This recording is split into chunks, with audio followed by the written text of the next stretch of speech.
have anything to do with the murders of Abby and Libby? Not at all. I gave up my DNA, a hair follicle test, and I feel like I'm being harassed. Completely. Guys,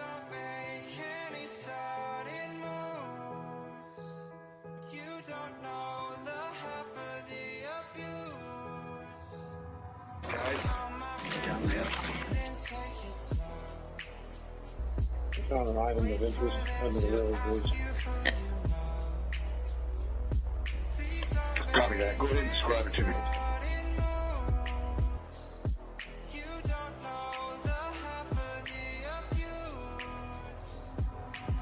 I've read nothing from the police officially telling me that, but just based on facts and information that I've collected, I have no reason to believe that they weren't there and they weren't brought back. And that's just based on the fact that I've talked to a lot of people who were involved in the search or involved in different aspects of this, and but nothing official has been said. Yeah, this is where they were. This is where they've been. They haven't been moved. Just because we checked the guns at the door. They had people out here in my woods that night that they were looking for. All over that place. Sitting next to you, you're loving on the murder ride. You'll think how to get here. Sitting next to you, sitting next to you. Gabe, where's the word truck coming up? Guys, down there. Gabe, where's the word truck coming up? Guys, down there. Gabe, Guys, where's the word truck coming up? down there. Gabe, Guys, where's the word truck coming up? down there. Tell me about Anthony Shots. Why did you create that profile? I don't really know. I was just lonely and just talking to people. I don't know why I did it really. And were you ever trying to meet these girls in real life that you were talking to? No, never.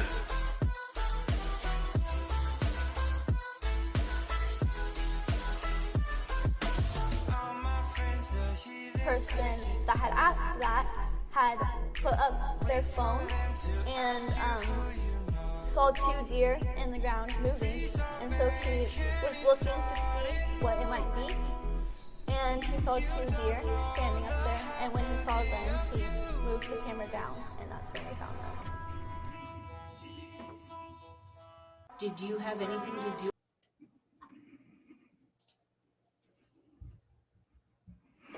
What is up, everybody? Can you hear me okay?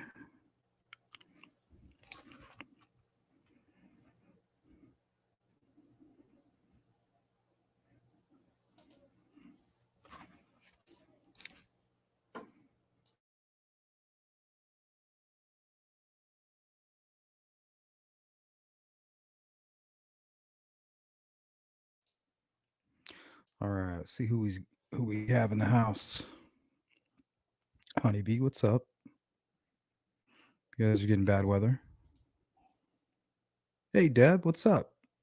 Deb from True Crime Notebook. Good to see you. Ivan Alibi. I don't see a trial for Richard Allen starting until sometime in 2024. I don't think we will see a trial for Richard Allen. Ever. I think we'll see a plea deal. Graceful, Melissa, Copper Horse, what's up? Good to see everybody.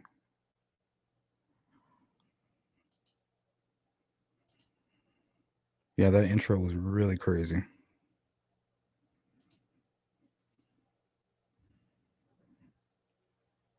Just making my stomach queasy when I made it. Yeah, I was actually reminded about that song. Oh man, I'm forgetting her name. Is Miss Thang in here? She shared it on the Discord. Last name was Goldman, Ron Goldman's daughter. She has a podcast and recently did an interview with Kelsey. She was asking him about what they were listening to in the car. And I was like, oh yeah, Heathens. I forgot about that. It was at that moment I knew that I'd be making an intro specifically for today's live stream. TTM, Reach Into My Soul, Copper Horse, Jinx, what up? Ken Gail Clark, Honeybee. What's up, guys? Karen Perez, hello.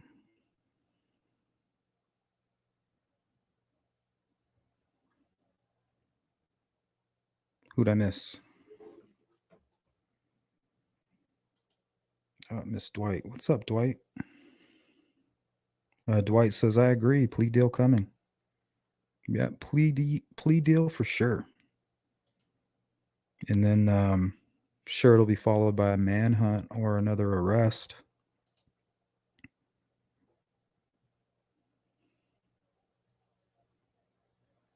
Or maybe if they promise not to arrest anybody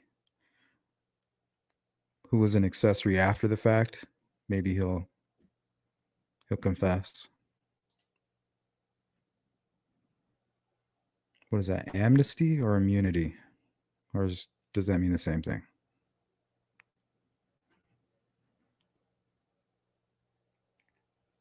Deb says, I think it will take 2 years to go to trial.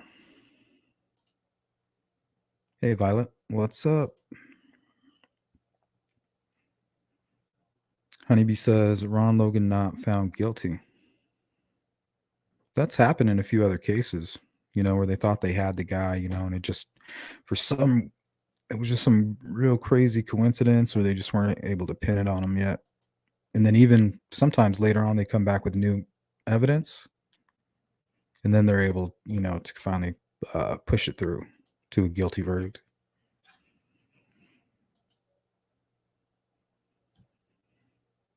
Nobody, nothing, 1717. What's up, man? Or woman? I guess man, same thing, right? Man, womb, man, I guess. Man with a womb. I don't know. English language. What a strange thing. Please elaborate on the plea deal. Well, I think he's going to go ahead and say, hey, I'll give up everybody that was involved as long as you can, as long as you don't give me life in prison or something. Because I have a feeling they've known about Richard Allen since the 2019, the second presser, because there was actually two. There was one in February on the anniversary, and then right after in April.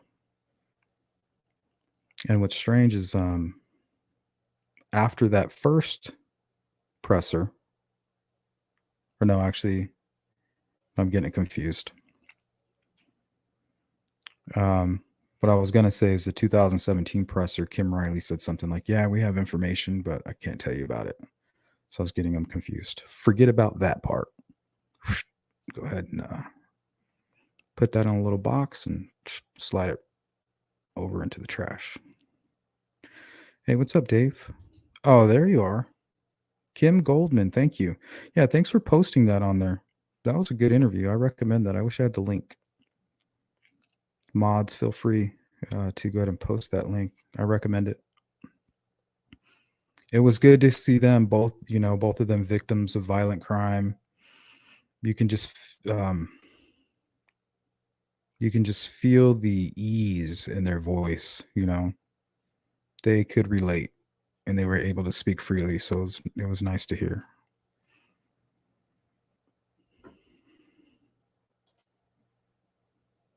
Thank you, Grace. Hey, Michelle, what's up? Always good to see you. What's up, Daisy? Indy Pam, what's going on? All right, I think that's everybody. Yeah, I got you, Karen. Honeybee, Miss Thang, Olivia too. What's up? Lisa Sheriff, Rob Lee. Ooh, Shay coming in. Fashionably late. Good to see you, Shay. Ange Patch. Fashionably late. Tom B. And Jen.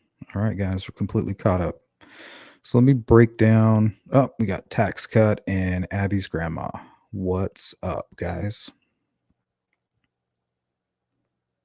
So today what we got on the agenda is kind of scatterbrain like we've been doing every Friday. Just a shit ton of content.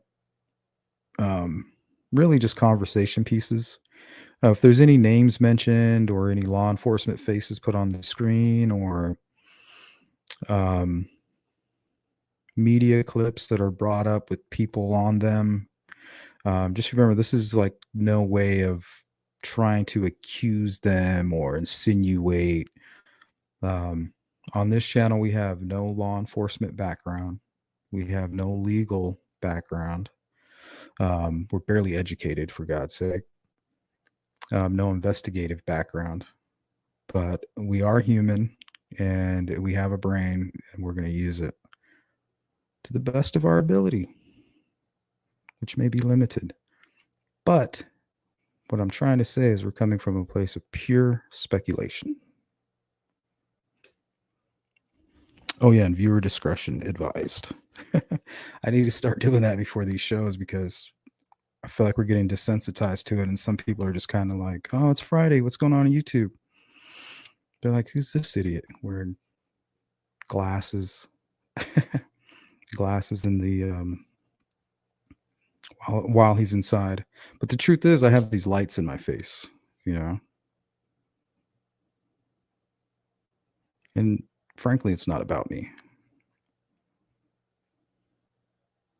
But on today's Scatterbrain repertoire, we're going to look at DNR activity in and around Delphi. That's going to lead us into Greg Massa, the 2017 presser. You guys know Greg Massa. He was the FBI agent in the green tie and off-white suit. We're going to look at some, I guess it's called Operation Cross Country. Now, this is something that Greg was a big part of. So I thought it'd be interesting just to kind of watch that. It's kind of a longer video. It's about him helping bust these sex trafficking rings. So I thought it'd be really cool to see how they did that. Busted a lot of prostitution. People even brought in from like other countries. It was just really crazy to have this inside look into that world. So I thought I would share that with you guys. Just some random Delphi videos with some of the family members making comments. We're going to go into the Wabash River search. Those damn S's. Yeah, and then some strange things kind of happened during that process. We're going to talk about that. I don't want to give too much away yet. That'll lead into some other true crime cases and scenarios that I think will be a good conversation piece. And then we're going to get into the Delphi Trail Safety. Indiana, yeah, it's Trail Safety Task Force. So I pulled a whole bunch of stuff on that for you people you conspiracy folks. And then we're going to open it up for discussion.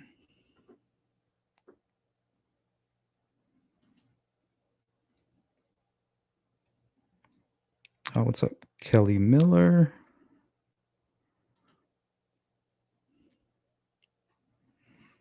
Dave says, I feel the weight of discovery and the money the defense will have to spend to defend this guy may prompt a plea.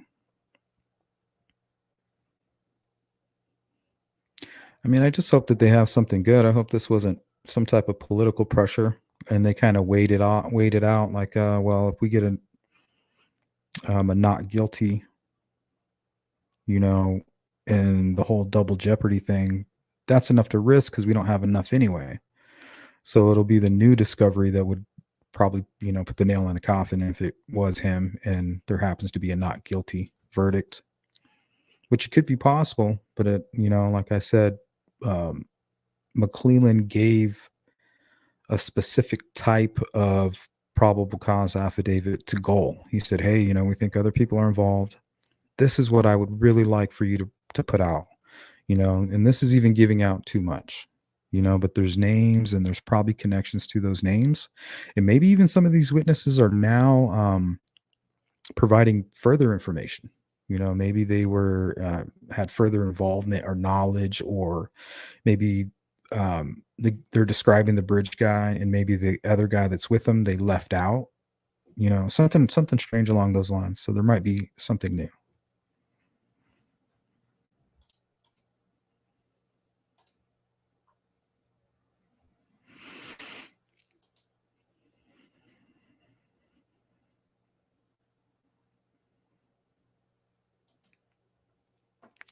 What's up, Gil?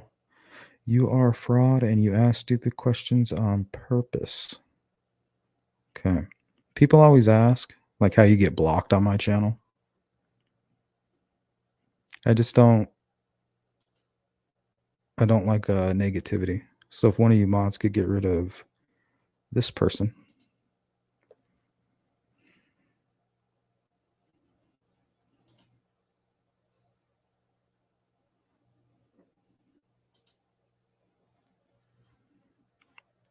All right. Let's get started.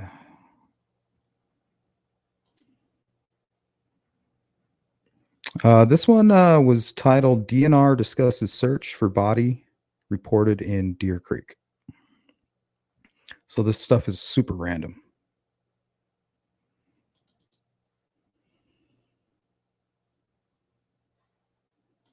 What's up, Tina Baldwin? And we got Glitter Bean. What's going on, guys?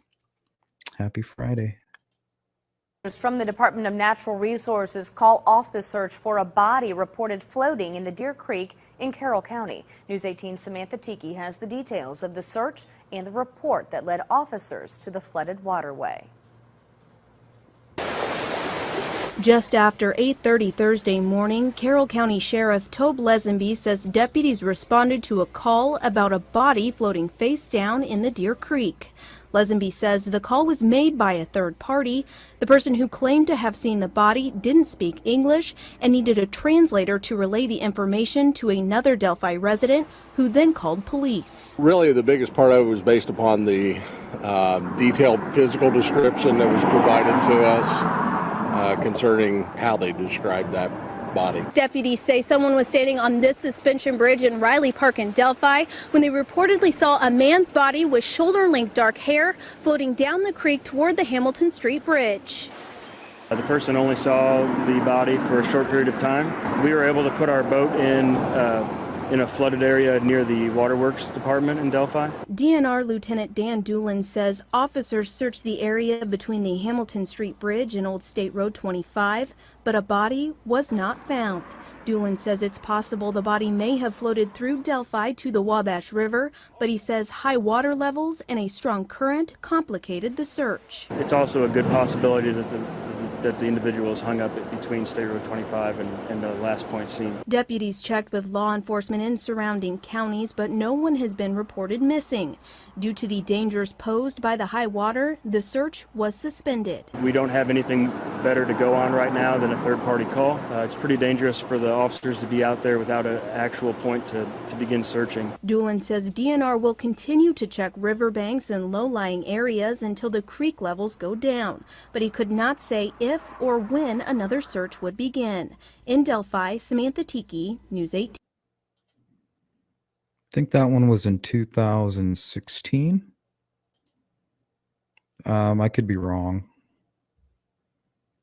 I'm sure it's somewhere in this long description that I gave him. So yeah, pretty much everything I found relating to Delphi and the DNR pulled up some high-ranking DNR person by the name of Doolin. So he seems like he's in charge. He'd be one to ask about who I think Richard Allen spoke with. He might know.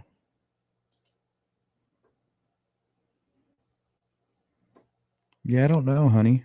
I wonder how many conservation officers there are working that area.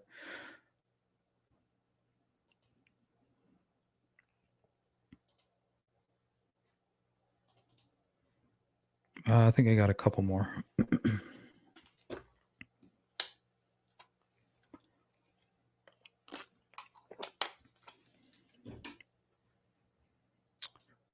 Missing 4-year-old boy in Delphi. Police say Owen Jones from Monticello was last seen last night at 6.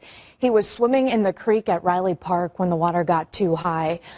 Our Meredith Juliet reports the DNR has Riley Park, and apparently I was reading an article. It was I think it was some people say teens, but then I narrowed it down. I think it was to one teenager. One teenager reported seeing him being swept away. Just one witness. boats on the water got too high. Our Meredith Juliet reports the DNR has boats on the water and are using drones to search for him.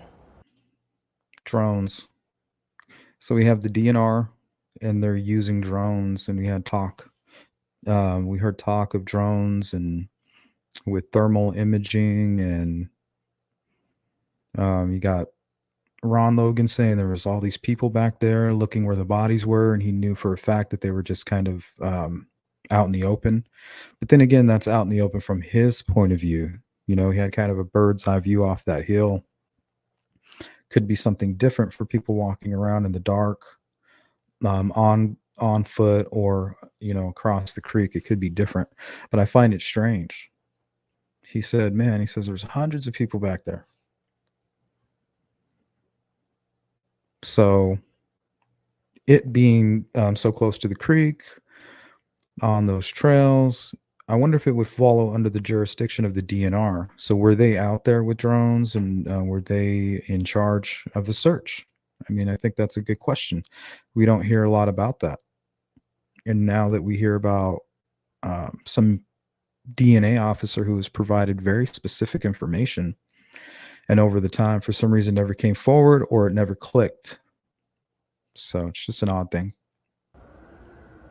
Authorities are calling this a tragic accident. They said 4-year-old Owen and some older kids were playing in the creek, and that this creek and this park are popular spots for kids, but that overnight rain made that creek dangerous. They believe that's what caused Owen to be swept away.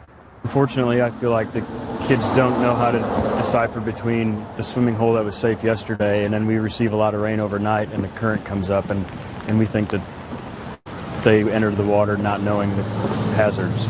They're saying this is now a recovery mission. They have boats on the water and drones in the air, but they say the current is still too strong to put divers into the river. IDNR thanked the community members who have been trying to help, but they say the banks of the river are really slick, and they're asking people not to try and search on their own. We want to make sure that nobody else falls in and we have another victim. We appreciate their support and their offer. If conditions change where it becomes safer, that's something that we would look into.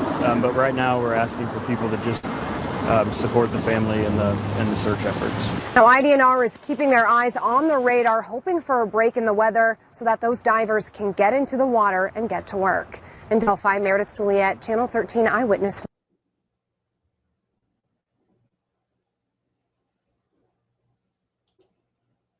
Conservation officers spent the last few hours searching for a little boy swept away tonight in a creek in Delphi. They have since called off the search for the night, and they haven't found him. It is our top story right now at 10 o'clock. I'm Dan Spieler. And I'm Barsha. What's up, Mandy? For Fanchon Stinger. The call came in around 6 o'clock tonight. The scene is near Deer Creek in Riley Park. Fox 59's Courtney Crown. She's there live right now. Courtney, what's the latest from search crews? What can you tell us? Well, what I can tell you, Dan, is we did find out that they are just getting the last couple of minutes of search and rescue here.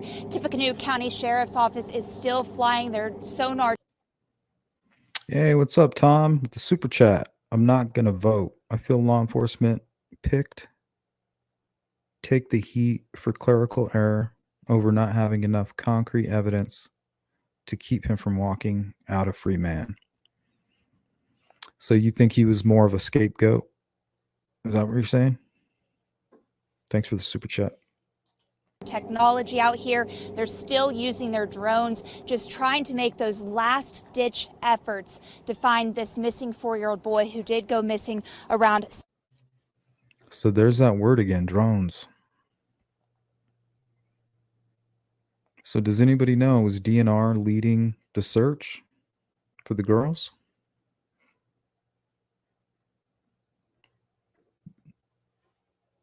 .6 this evening, and you can see we're shining the light on that fast-moving river water right now. We're actually on the bridge that goes over Deer Creek, the waterway where that little boy was swept away. Department of Natural Resources, as well as the Tippecanoe County Sheriff's Office and other agencies, they responded right away to a 911 call here. The last measures they've been taking using that sonar technology and flying the drones. But after hours of searching, the outcome appears to be tragic.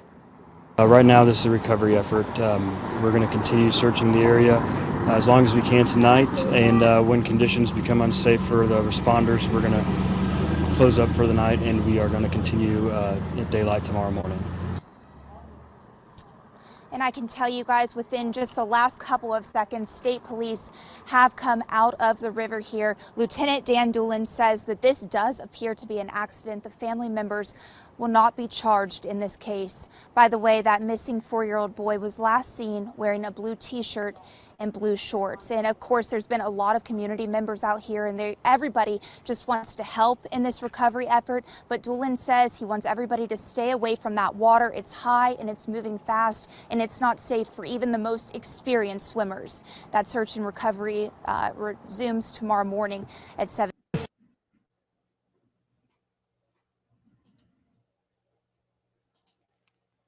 All right.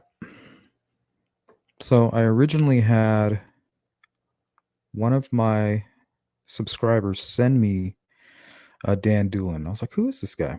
He's like, oh, he's probably the lead DNR guy there.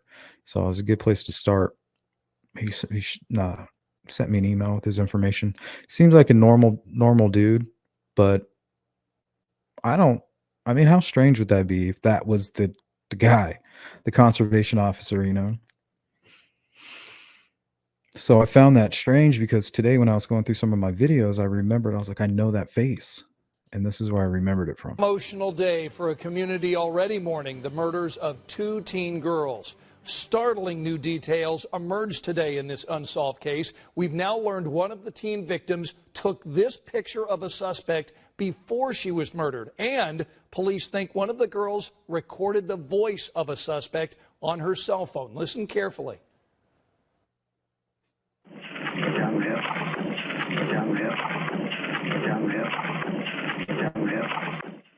That is the recording released a short time ago. Police tell us it is the voice of a man saying 3 words, down the hill. We've got Rich Van Wyk joining us live today at 12:30 from Carroll County. So, Rich, interesting news conference. What else did you learn today from authorities? Scott, 3 significant developments, pieces of information from this morning's briefing. First of all, police are calling Libby German a hero. She evidently saw trouble coming. She started gathering evidence and clues for investigators to follow. That photograph of their prime suspect, the man on the bridge, remains fuzzy, but we're getting a clearer picture of what his behavior might be. Lastly, there is now a significant reward for information that leads police to the killer or killers. Last Monday, Libby and no doubt Anna sensed something was wrong. Libby turned on the video recorder of her cell phone. On that bridge they were visiting, she took video of the man police believe participated in their murders. She kept recording as they were abducted. Police released just a few seconds of that recording. Downhill. Downhill. Downhill. Downhill. Down the hill, possibly referring to the area where the girls' bodies were found. Investigators hope friends or relatives recognize that man's voice. They're also hoping they recognize a sudden change in appearance or behavior, typical of someone who may have committed a horrendous crime. Did this individual travel unexpectedly? Did they change their appearance? Did they shave their beard, cut their hair, change the color of their hair? The superintendent mentioned the clothes that this individual was wearing in the photo. Did they change the way they dress? Did their behavior change? Did their sleep pattern is different now? Did they start abusing drugs or alcohol whereas they would not have? Have they been anxious, nervous, irritable? Have they followed this case and what the media is putting out with a sense that is not normal?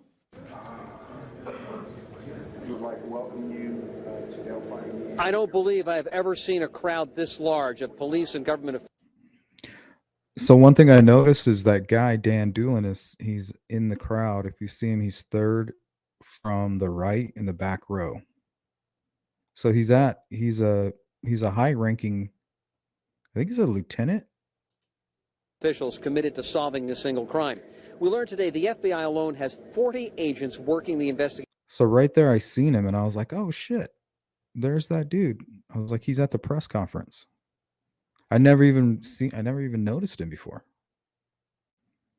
But yeah, there he is. He's up there with everybody. That's with local and state police. The director of the FBI is getting a daily briefing on their progress.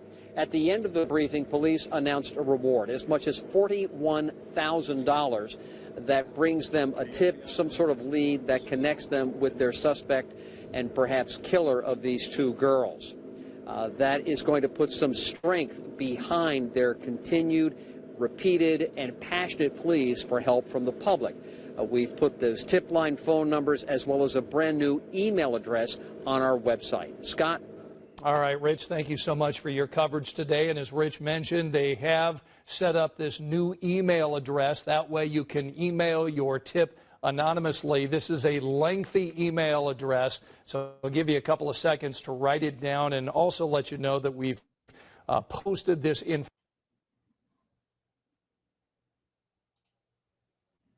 We got a super chat here.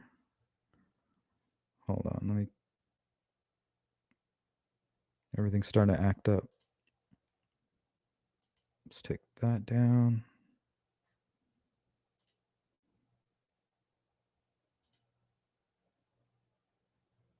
What the heck? Oh, there it is. Isaiah, thank you so much. What's up, big guy? It's been a while. What's going on?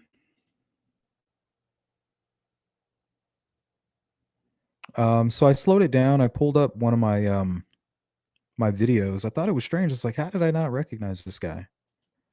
So I kind of clipped it and slowed it down for everybody in case you didn't catch it. And I wonder if there's any other DNR. Like, who the hell else do they have out there that would be working the case?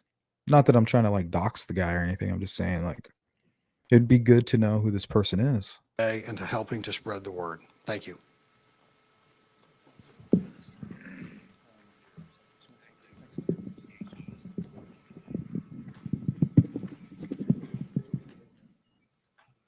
Well, it's kind of like went off to the right there.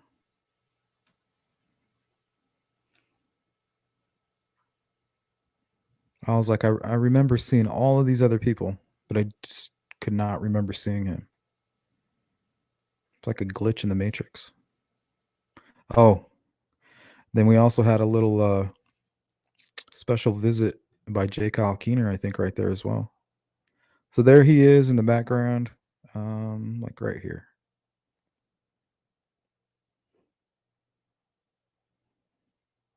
And then I think we also got J. Kyle Keener walking across the front.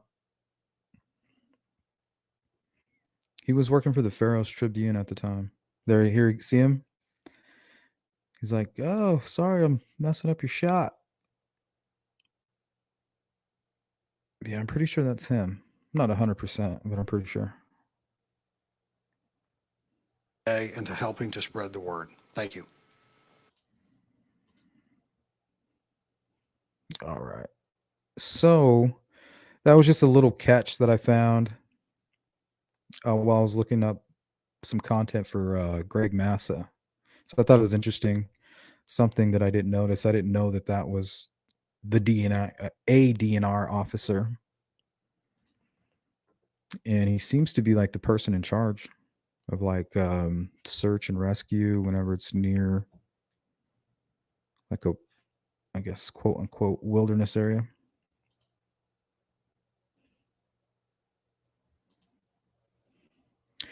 Miss Dog Lover with the super chat. Thank you, Tom. Thank you, Isaiah. Miss Dog Lover says, hey, Sleuth, if you have a chance, look at the disappearance of Nicola Boule. In the UK, she's been missing a week. People accusing her partner, but police say they believe she fell in the river. That sounds awful. Will you send me some information to my email? I'll take a look.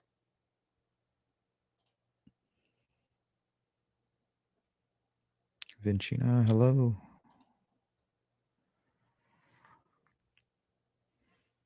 So I told you guys we were going to be super scatterbrain. But let's go ahead and look at some operations that Greg Massa was involved in, because remember, he was the face of the FBI early on in the Delphi case. And once again, he was the guy with kind of like the slicked back hair, the gray trimmed up beard, like a off-white grayish suit, and like a green striped tie in the last clip that we played.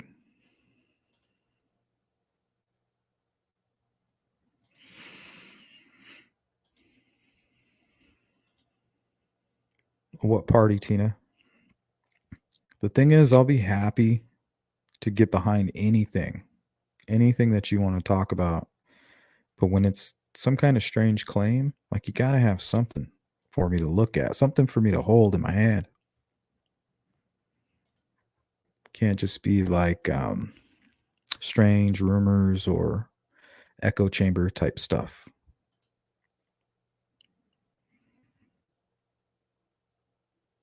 SB74, what's up? sleuthintuition@gmail.com. Or you can just leave a comment here.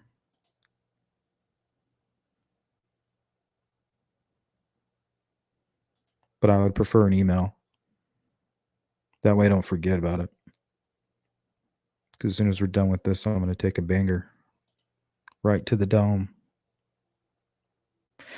Digital, what's up? What do you think of Carter saying a judge signed a warrant when asked if they caught BG? Sounds more like it's out of my hands reply than a yes, we got him to me. Well, a lot of people need to understand that Doug Carter's he's not part of the investigation. Like, I would seriously doubt if he's even seen the case file. Well, I'm sure he's probably seen the case file. But, you know, he's not getting his hands dirty. He's not putting on rubber gloves and interviewing, and he's not doing any of that. He's there to be briefed and then present what they want presented to the public. He's a liaison. He's an ambassador. He's the media guy. And I even think he has a degree in I don't know, like a major in like theater or something like that. I could be wrong. I think I read that somewhere.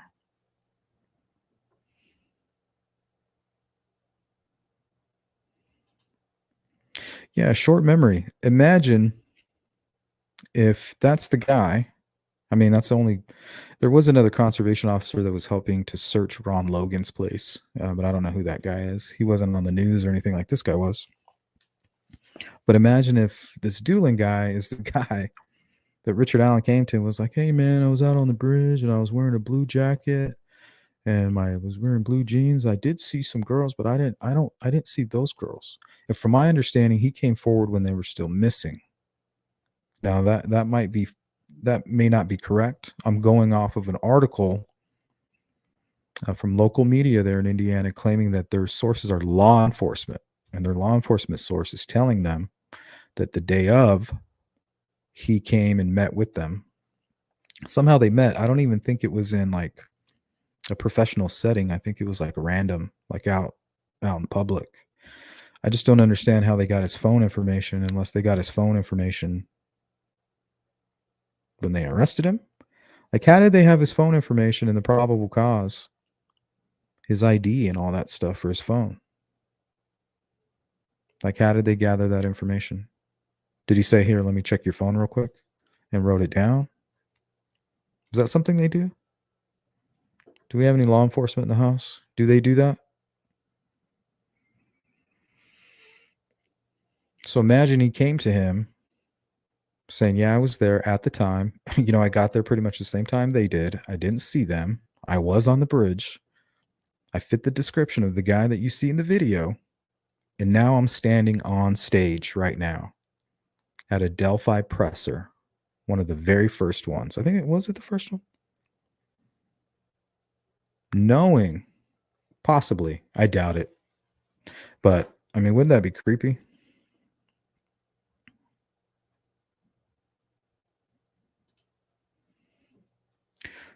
Doug Carter was like a Weird Al song skipper Dan. I don't know what that means. What party, Kelly? If you say the Ron Logan party, I'm going to laugh. The luau.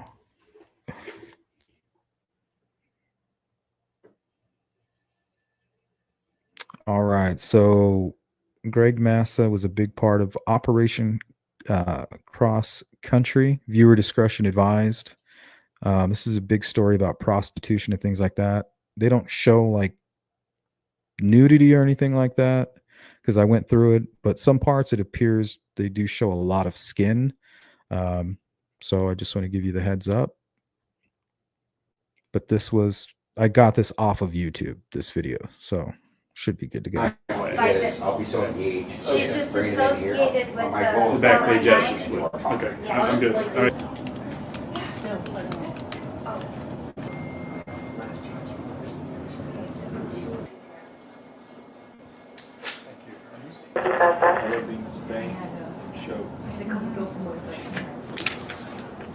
right. This is Operation Cross Country. The FBI is busting all these sex trafficking rings in Indiana. Typical. I was going to say, if there's a team there, Pueblo.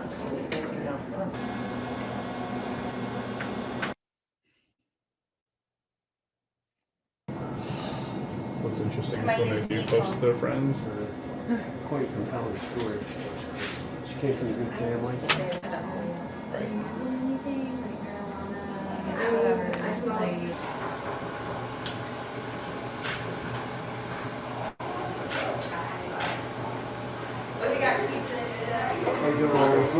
Please, just months ago.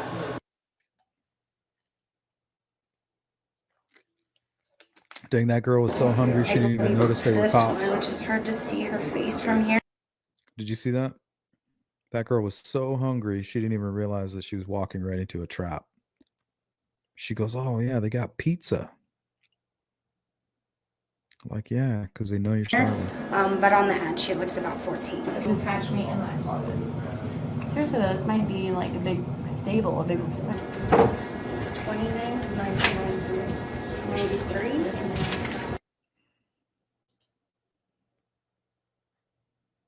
And one thing I noticed about a lot of these girls in the profiles, if you read some of the information, some of it's pretty dark. Like S&M choking stuff. So if they're making requests, it would almost seem likely that they were in contact with people who were making extreme requests. You know what I mean? Because later on, you're going to see that they're actually bringing women from like Russia. Nobody's going to miss that person if they wanted to do. Everybody's like, we don't believe, there's no proof that snuff is a real thing. Well, that's not something anybody that's involved in it is going to talk about. Because anybody that's involved in it is going to be, charged with murder.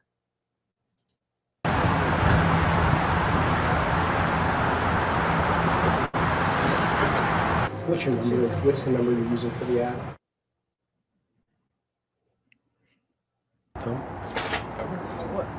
Perfect.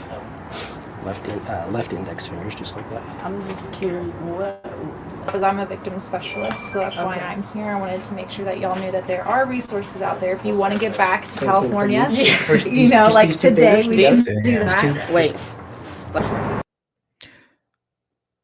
Do you guys remember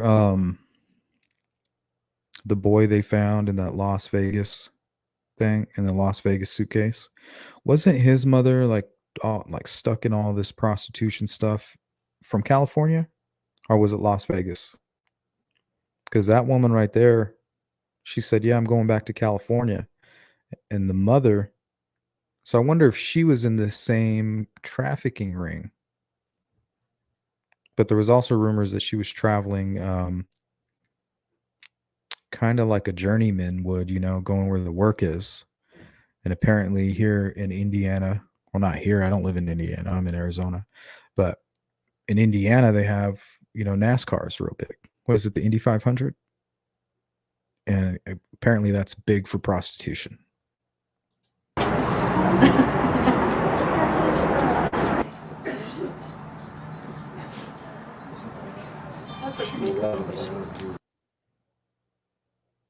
Look, they all have their own phone.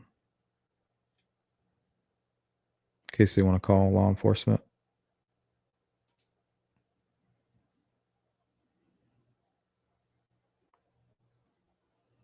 Or we don't want to have another kind of situation as well as, we know who you are. We want to also keep tabs to make sure that y'all are okay. So if Or Best Buy.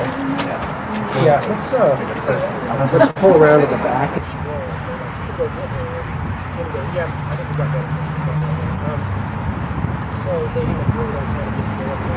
This young lady. Got your email. Thank here, you. if you guys want to look at the picture, because I don't have multiple copies. Same thing, close cover, shadow cover, just like we would have done here. Nothing changes. As soon as I get the apartment number from her, we'll air it out. Where are you? You from Russia? How did you end up coming from Russia to Denver and do this? How did that happen? I'm here for to make sure. I just feel like the life expectancy of these girls is not very high. I mean, do they know that? Are they taking a risk? Is there no other choice? What's going on? How do they end up here? That if you have any kind of issues.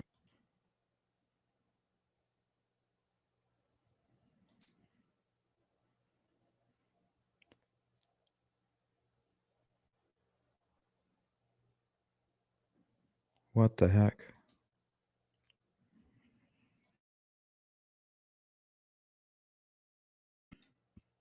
So that if you want to stop all of this, stop what you're doing, stop this work, you can call that and they can do that for you. They can help you stay in the United States or go back home to family. Randy?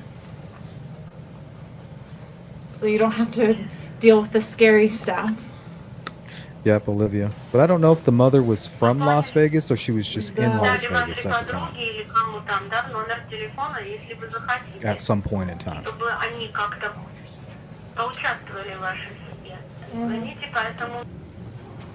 She's like, you better not send me back to Russia.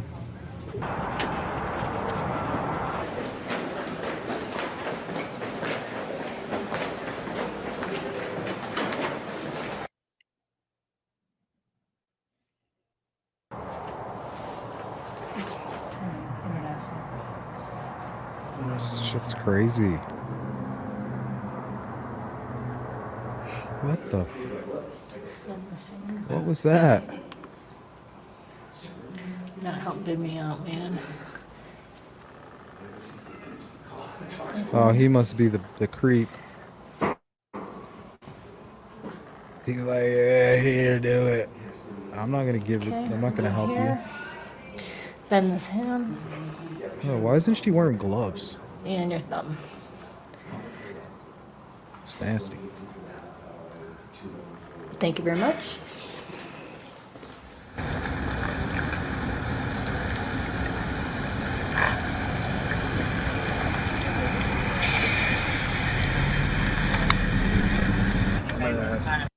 Miss Thing says, so sad for these girls. Some get abducted and addicted against their will, then trafficked. Yeah, but how did they get a girl from Russia? Like, you could just order a girl, a person? Like, that's got to be, like, on the dark web, right?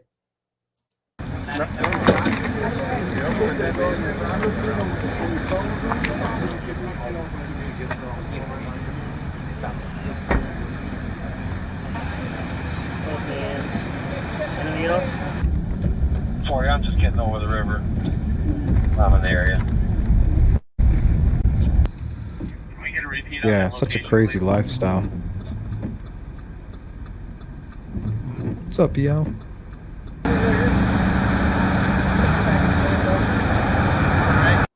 Oh, that reminds me. Did you guys hear that story of the guy who tried to grab the barista through the window, through the checkout window in the drive-thru? Type 1 in the chat if you saw that. Before I forget about that.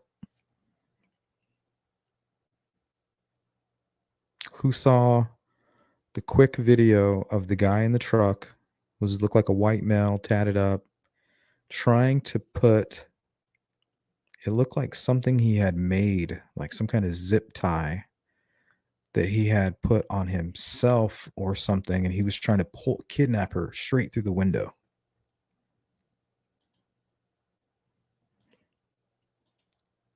Okay, let's see.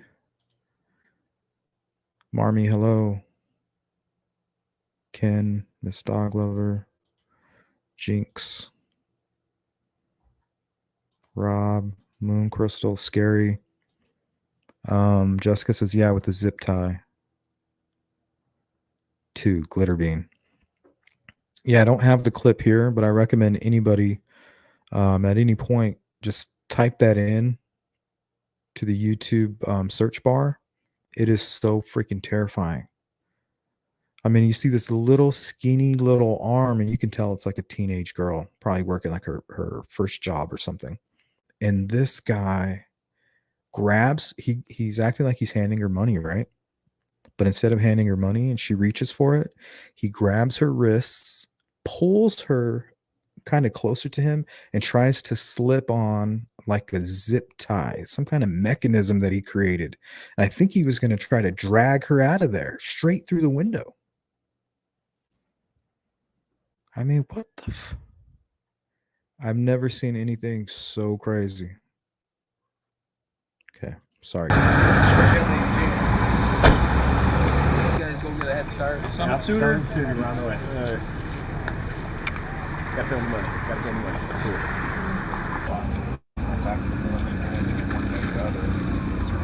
Yeah, it was crazy. You're being. Gave me chills. I just want. Oh, sometimes you feel anger, you know, and you can't control it. That's one of those situations.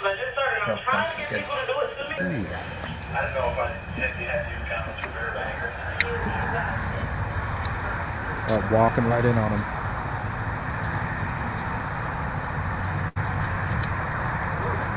You busted, buddy.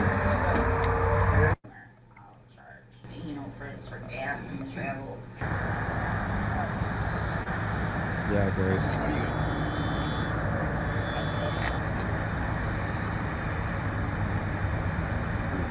Yeah, for sure. Nah, it was Starbucks. She was one of those baristas, and she went like this. Where's the camera? Like that to grab the money, and the dude grabbed her arm and tried to put a zip tie around her wrist, and was gonna yank her out the window with his truck. Denim jacket. She was the driver. Wait. Vanessa says Israel Keys did that shit. Did he? Wow, that's crazy. Oh, Ruckus. I had a question for law enforcement. What was it? Shit, I forgot. Man, I needed you like 20 minutes ago. Does anybody remember the question I had? What was it? Damn it. Oh, well, it'll come back to me. Or hopefully somebody will help in the chat.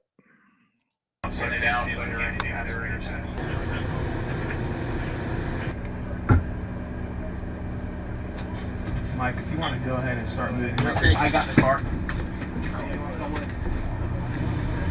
I don't know, but the moderators better start doing their job.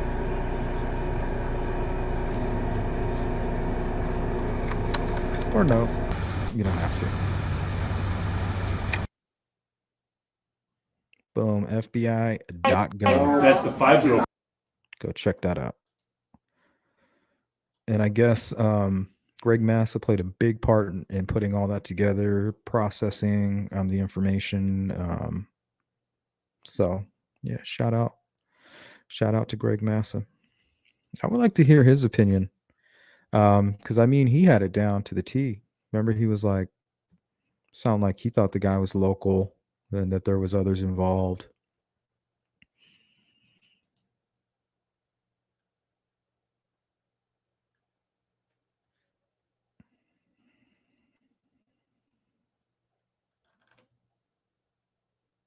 Wait.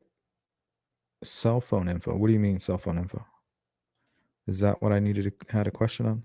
Something about if they take the phone no. Oh, thank you so much. Thank you, Kate and Jessica. Appreciate you. Okay. Ruckus, got a question for you as prior law enforcement. And Ruckus has a cool channel as well, so go check him out.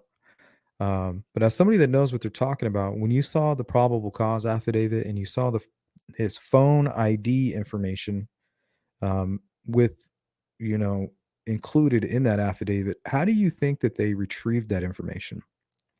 Do they usually, during an interview, if the phone might play a part in what they're looking for, would they ask you, can I see your phone real quick? Can I get your phone ID? Is that something they would do? Thank you, guys.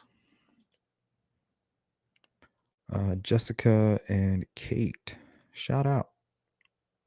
Keys killed that barista, started with buying a coffee and breaking in. Oh, geez.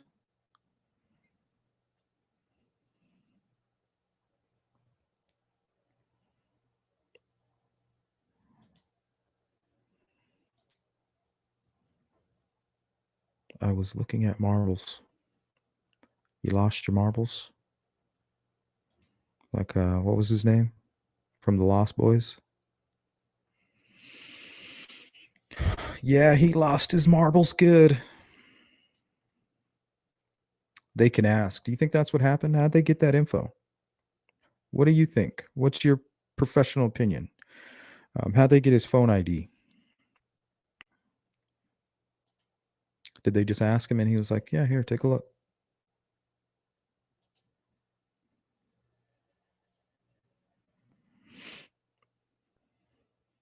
I wonder if that's the phone they were looking for in the Wabash River. In the Wabash. How do you say that? I say Wabash. Is it Wabash? Wabash? It's pure rubbish. Do they need a warrant for phone records? Yes, but I still think like if they have your ID, they might be able to separate your ping or separate your phone because they can't get a warrant. But if you provide it, then they can identify, which piece of information floating around amongst all these other cell phones belongs to you, maybe. Lorraine, Yanez, they do. I've heard it in other cases. I've lost my marbles. I've lost them. Do you know where they are? I've lost my marbles. What's his name? What's that guy's name? You're going to make me search it, aren't you?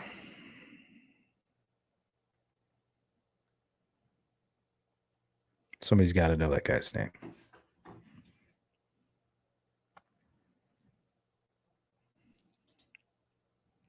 Reach into my soul says Wabash. Olivia, Keys kept the woman's body in his shed. He returned days later to abuse the body.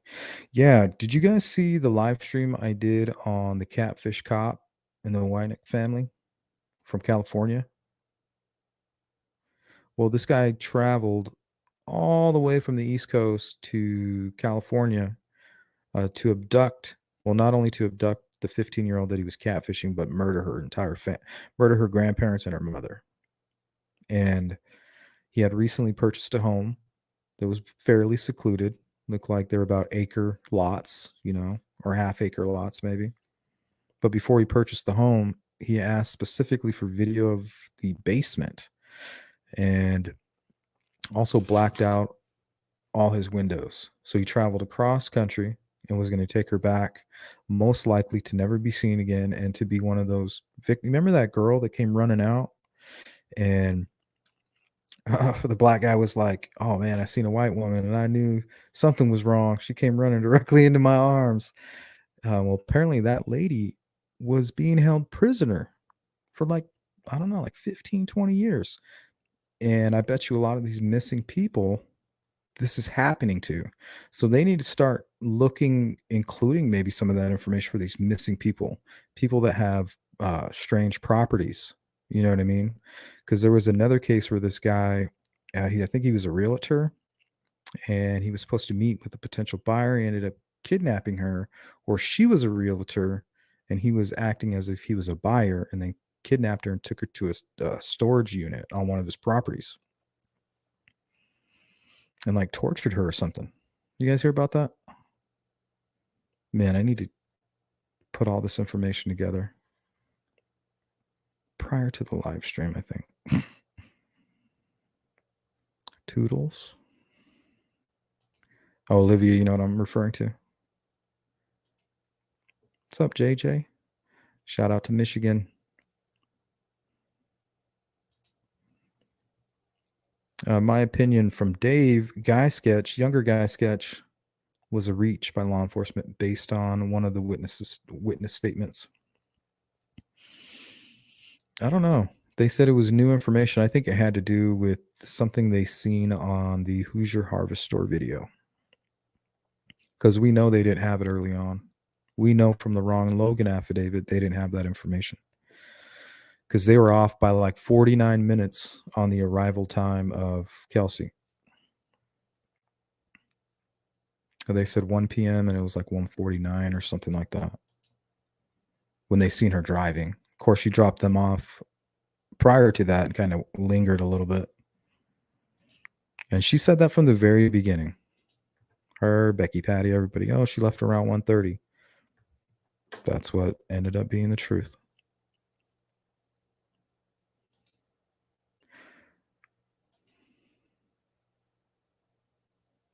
From Fru. What's Fru? Shout out to Fru. Elaine. What up, Elaine? What it do? Cold, isn't it? All right, let's keep moving. Man, we haven't even gotten through anything. Okay, let's just play some random videos here.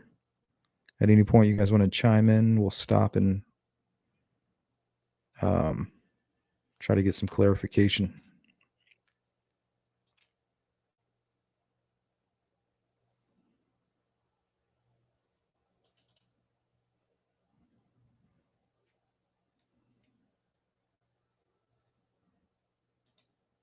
Claims of innocence, and his attorneys take direct aim at the evidence against him. We start with that extraordinary statement from the defense team for Richard Allen. For the first time, his attorneys are publicly attacking the evidence used to arrest Allen for 2 counts of murder. Our teammate's Richard Essex has the details. This 3-page statement that came out late Thursday afternoon says again that Richard Allen claims that he did not kill Abby Williams and Libby German. His lawyers say that they don't want to try this case in the public, but this statement does lay out a step-by-step rebuttal to a lot of the information that became public this week. 48 hours after a judge ordered the evidence police used to justify Richard Allen's arrest made public, his defense team says Allen maintains his innocence and that he is completely confused as to why he is charged with 2 counts of murder. The statement points out that Allen, who his attorneys call Rick, volunteered to meet with an officer in the days after the murders, shared his information, and then didn't hear from police for more than 5 years. It also points out that after the murders, Allen did not get rid of his vehicle or his guns and did not throw out his clothes or alter his appearance. He did what an innocent man would do. Well, he could also be just somebody that was like helping to get the girls down the hill. You know what I mean? So in his mind, he's like, I didn't do any of that other stuff. You know? I might have helped maybe move the bodies. If he's maybe there's somebody else that's muddy and bloody. Maybe they dress the same for a reason. That's what criminals do. You know, they all dress the same. So maybe a guy in a blue jacket and blue jeans was a younger, bloody, muddy, bloody guy. I don't know. Continue his normal routine, the statement argues. As for the gun and the unspent bullet found between the girls' bodies at the scene, how do you explain that?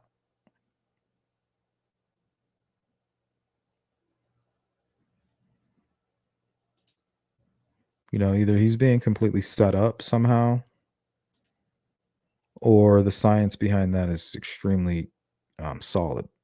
Allison Wood. Yeah, what'd you think about that? Wasn't that crazy? It's like you're not even safe working at your drive-through. I just don't understand how something like that could happen. You're gonna get yanked out of your out of a drive-through window where you're hired to take payments and orders through a drive-through window.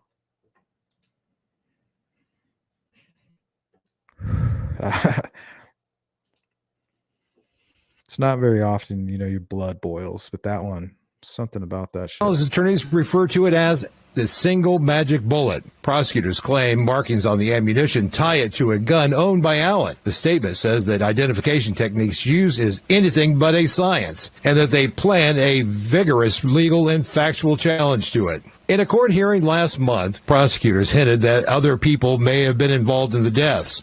The probable cause released Tuesday does not mention other suspects. The statement from Allen's attorney says that they are confused by such discrepancies in the investigation. I have a feeling they're not so confused anymore. It's been almost a month now of discovery. I bet you they're not so confused.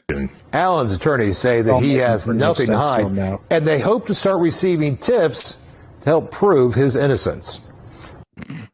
Yeah, we're hoping to receive tips that say that he's an shut the hell up. Richard Essex. The politics behind everything. Wish TV, iTeammate.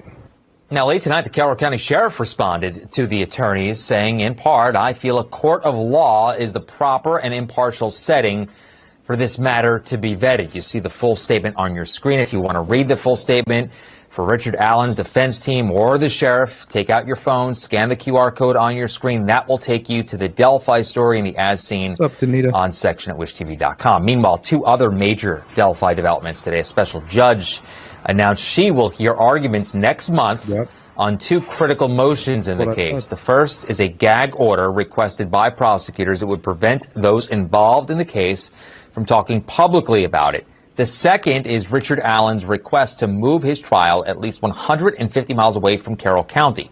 The hearing for both motions is set for January 13th. Judge Francis Gall has also ordered Allen to appear in person for that hearing. Of these two little girls. I really hoped we'd have it wrapped up by July. I mean, we just hope that this is it. This is the home stretch. Today's the day, anytime now. And it's still coming. I believe this video is 6 months. We likely have interviewed you.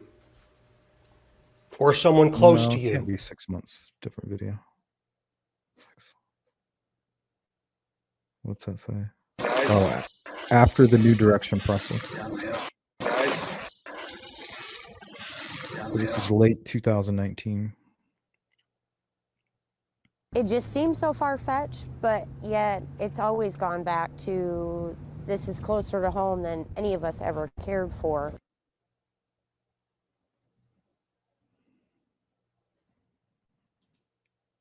Did you guys see who was in the background there at the presser?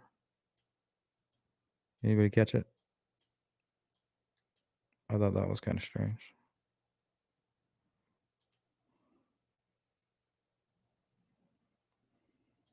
Oh, did I go for it? This is closer to home than any of us ever cared for. Boom. Sitting against the back wall. We got DNR. Conspiracy time. Oh, wait, he's in a room with the entire town and the entire police force. Okay, maybe it's not a conspiracy.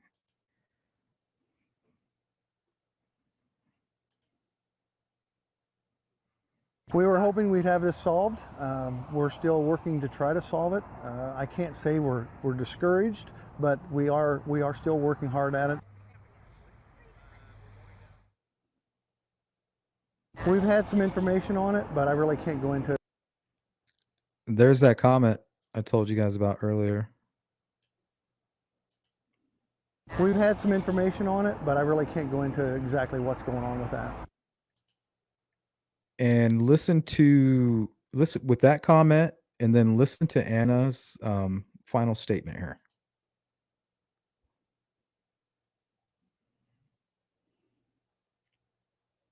Well, Thanksgiving's coming, and the family all get together again, and I would like to be thankful that this is over, and thank whoever it is that finally stepped up and did the right thing. I thought that was interesting. So he's saying that there was new information, and I know she's just saying she's being hopeful, but it almost sounds like maybe somebody was hinting that somebody came forward with new information. What do you guys think?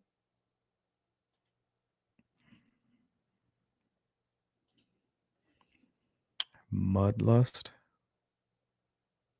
Bloodlust?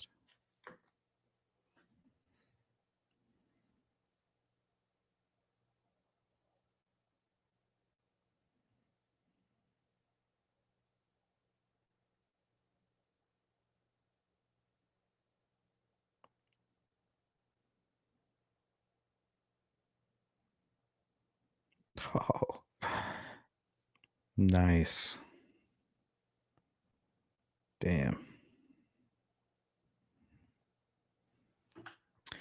Getting crazy emails.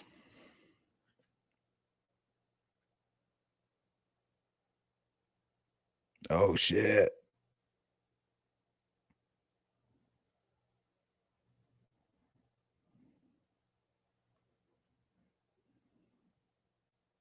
I will. That'll be between us. Interesting. I hope that goes somewhere, man. Good for you. I'll talk with you about that a little bit later. Wow. All right, who did we miss here? What's up, Fig?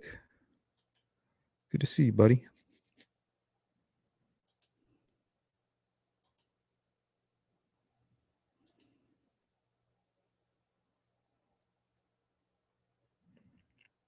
Justin Timberlake. Yeah, that does look like Justin Timberlake. So we're looking for somebody that resembles Justin Timberlake.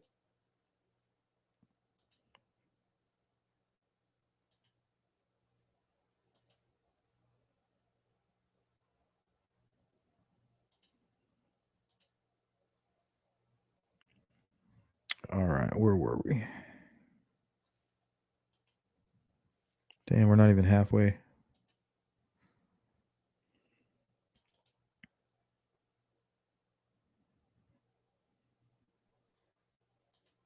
Made mention of that is he could be living right amongst us, hiding in plain sight, and that's what came. Arrest made. Police hold a press conference this morning to officially announce the arrest of 50-year-old Richard Allen in the February 2017 Delphi murder case. Police charged Allen with 2 counts of felony murder. He's being held without bond. Wayne 15's record.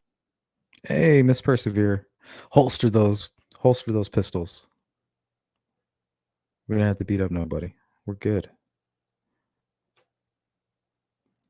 Smith joins us now with reaction from the families of Libby German and Abby Williams. Rex? Good to see you. Dirk, this was a long time coming for the families of the 2 girls and the Delphi Double Homicide Task Force, which has continued to try and solve this case for more than 5.5 years. Hey, what's that up, being Boston? said, the message from state police and from Libby's grandfather, this isn't over. I just know that there's another job, another hill for us to climb ahead of us, but we're up for the challenge. We're going to keep after it. We're not going to stop. Mike Patty, the grandfather of Libby German, called the arrest of Richard Allen bittersweet. ISP Superintendent Doug Carter saying today isn't a day to celebrate because they have more work to do. We are going to continue a very methodical and committed approach to ensure that if any other person had any involvement in these murders in any way, that person. This is a direct threat. They 100% believe others were involved in this. Now, I don't know what that means. I don't know if that's after the fact, if somebody helped cover it up, if somebody had a stake in this, if Richard Allen was a hired gun for whatever reason, I don't know. But I mean, it seems premeditated the way he backed into the CPS building, the way the witnesses describe him as, on a mission. He knew where he was going. He was seen briefly on the north end of the bridge, and then just moments later, he's disappeared. And apparently is now being charged with being the guy that was captured on Libby's video. Persons will be held accountable. He and Carroll County prosecutor Nick McLeland announcing the probable cause affidavit will remain sealed to protect the evidence before it's presented in court and the integrity of an investigation that remains open. That will become evident to you at some point, and it'll be released, but right now is not that day. Today's about Abby and Libby, focusing on them. Mike Patty says he's happy they're continuing to investigate despite the arrest. Because I want every stone unturned, every bit of information that's out there pertaining to this case. I want the investigative team to have that information. Allen entered a preliminary plea of not guilty, and prosecutor McLeland reminds he's innocent until proven otherwise. Does Patty think they have the right guy? His faith in the work the investigative team put in makes him believe so. That's what the courts will decide, right? But I'm confident. I've always had confidence in the investigative team. Richard Allen has a pretrial set for January 13th at 9 a.m. Then the trial is currently set for March 20th.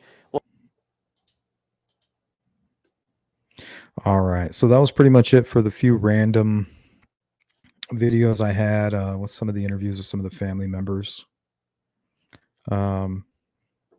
But I want to see what is going on in the chat room. Looks like we got Bossy in the house. Good to see you, Bossy, and Fig. Always good to hear from you, Fig.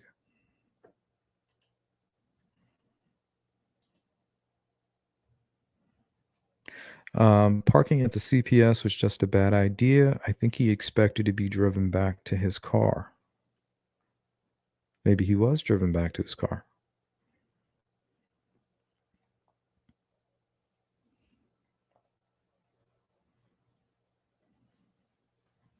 Maybe on the Hoosier Harvest Store video, you know, somebody who picked him up, maybe you can kind of see him a little bit, you know, maybe even if it's just in like some kind of weird reflection.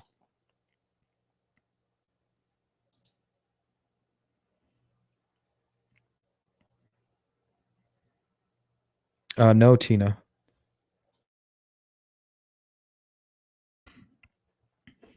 We have no clue. We have a speculation on all of that stuff. Well, on everything, really. Yeah, somebody at the bottom of the hill waiting. Maybe somebody on the other side of the creek waiting. Maybe they used a ruse, you know, like you can't be on this bridge. You know, you need to get down the hill. I'm going to show you where to cross. Take off your shoes. We're going to cross through this little natural bridge area here.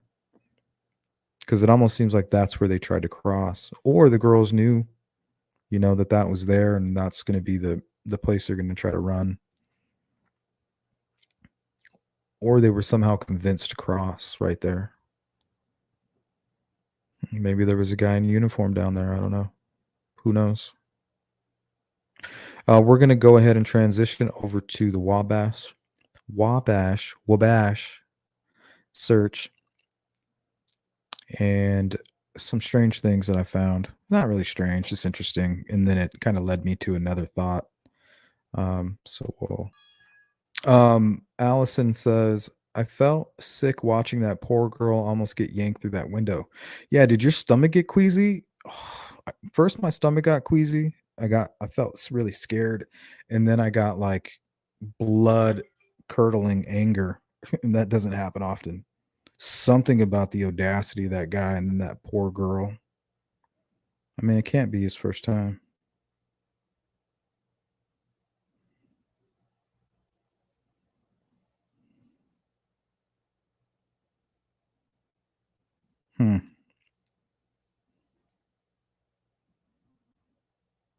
Just give me one moment. I got to send a text.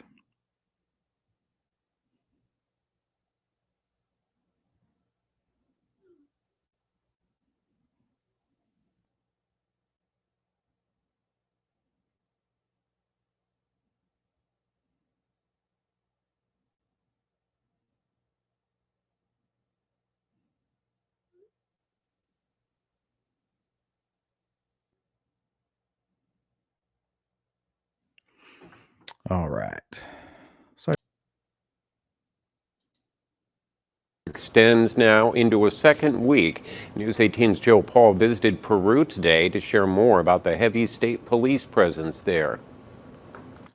Yeah, for about 10 days, divers with Indiana State Police have been scouring the Wabash River bed here in Peru, but ISP won't say what the divers are looking for. Probably for about the last 2 weeks. Peru resident Dave Noonan walks this pedestrian bridge about 4 times a week. I live on this side, and my trail basically takes me on this side of the bridge. An extensive police search beneath the near. Damn, look at all of these law enforcement vehicles. An extensive police search beneath. It takes me on this side of the bridge. An extensive police search beneath the nearby Kelly Avenue Bridge catches his attention. I saw them. They started basically on the south side, and there was about 8 guys, and they were all dressed in the exact same wetsuits. On Tuesday, more of the same. About 10 divers with wetsuits and scuba gear or metal detectors and plastic buckets. They searched the middle of the river, near a logjam and along the bank. Markers show the dive team's progress from one side to another. So it's been going on for a couple weeks. It seems like they've worked their way slowly across the river. At least 15 police trucks and cruisers park in the grass near the riverbank. The heavy police presence raises questions among locals. They had a bunch of people out here with, as you see, the same flags. I have no clue what's going on, but kind of curious. They must be looking for something. Whatever investigators are looking for, they're preparing for the long haul, including tables and coolers in a staging area near the search site. Noonan says he hopes police find what they're after. I hope that they find something so that they can solve this case. Again, ISP won't say what the divers are looking for, what case they're investigating, or if it's all just a training exercise, but we'll continue to follow this case and bring you updates as they come available. Reporting. I think that was. Oh, yeah. Okay. So I was kind of tripping out on this guy. I haven't looked into him.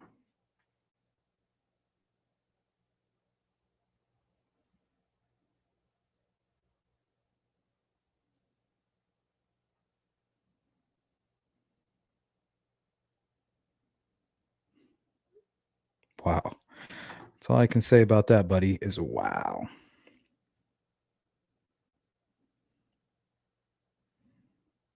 All right, where's this dude at? This Dive guy's team's really progress from interesting. one.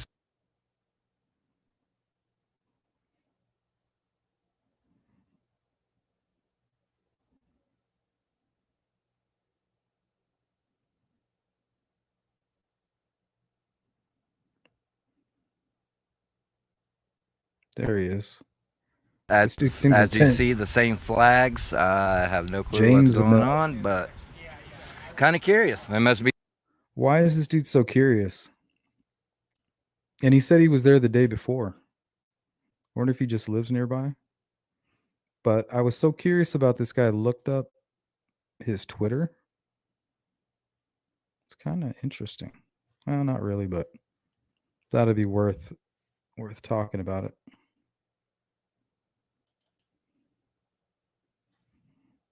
So I was just thinking, like, man, why is this guy so interested in what's going on? He was there the day before, and now he's here.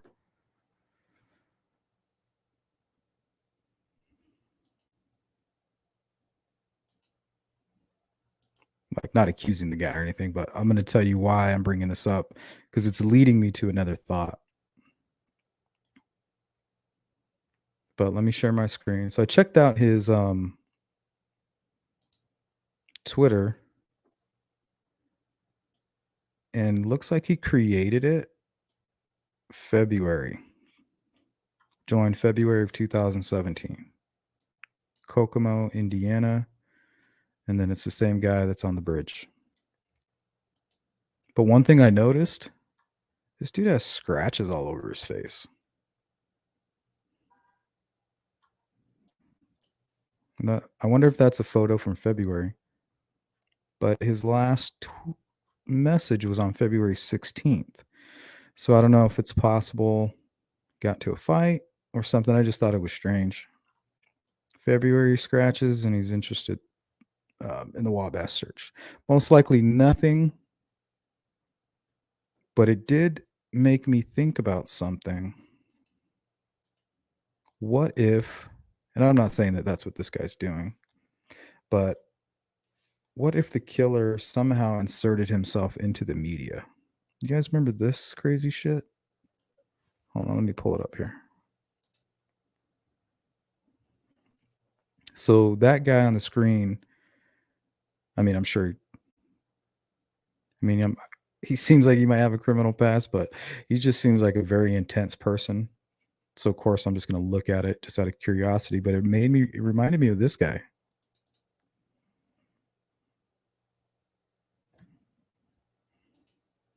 A dead body was found in the creek across from his home. I'm like, what the hell's going on? I had no clue. But police claim Matthew Haverly knew exactly what was going on. Authorities say the body was his mother's, 60-year-old Patricia Haverly, and now he is charged with murder and abusing a corpse. In the interview, he came up with every hypothesis in the book.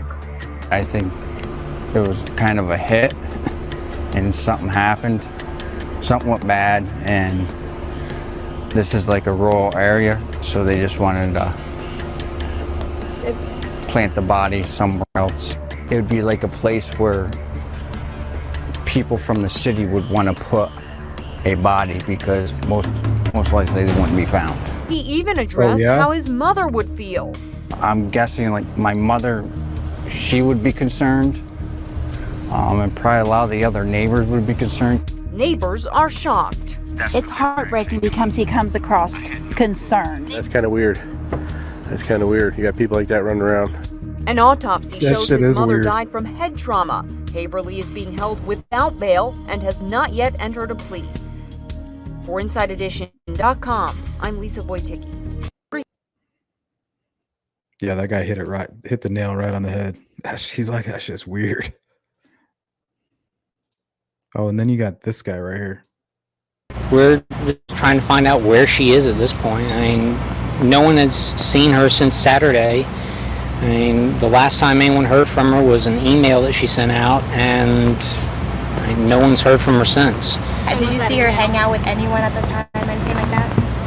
I mean, no one has seen her since Saturday. I haven't seen anything. I mean, you always hear noise outside, but it's just people walking by pretty much. And she just recently graduated from Mercer? Yeah, she and I we were both JD students. Dang, bossy. Sorry to hear that. We graduated back in May. What kind of person was she? I mean, what did you see? I mean, she's as nice as can be. I mean, very personable, very much a people person. Do you know any enemies she might have had, somebody that might want to hurt her? No, we don't know where she is. I mean, if you guys are familiar with this case, this guy's name is Stephen McDaniel.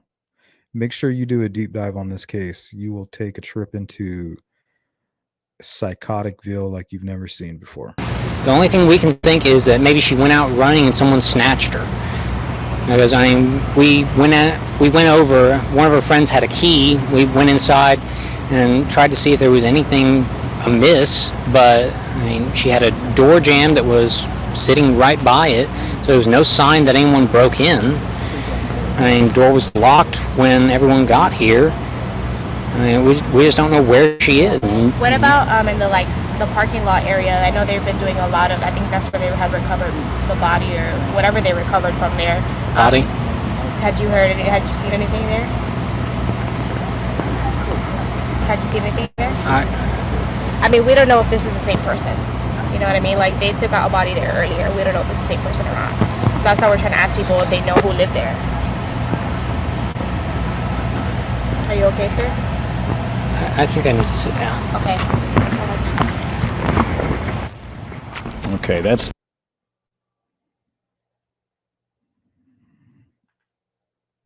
What the hell was that all about? What do you think he was trying to hide there? You think he was just trying to act surprised? Are you okay, sir? I think I need to sit down. Do you think he's upset that they found the body and now he's seeing his future flash? Or is he trying to act traumatized from this point on out? I can never figure that shit out. Okay. Like, what's he doing? Okay, that's... Is he really feeling sick? Like, damn, if they find the body, like if they don't come and dump this trash, like they're going to get me. But if they dump the trash, I'm good. Or is he just trying to act? Are you okay, sir? I think I need to sit down. Okay. Strange. Okay, that's... And then this is him. This is just a quick clip, but this is also him acting very weird while they're interrogating him.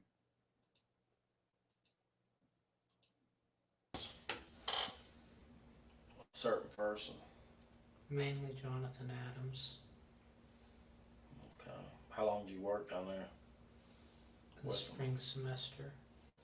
A little both. You enjoy doing that kind of work? Yes.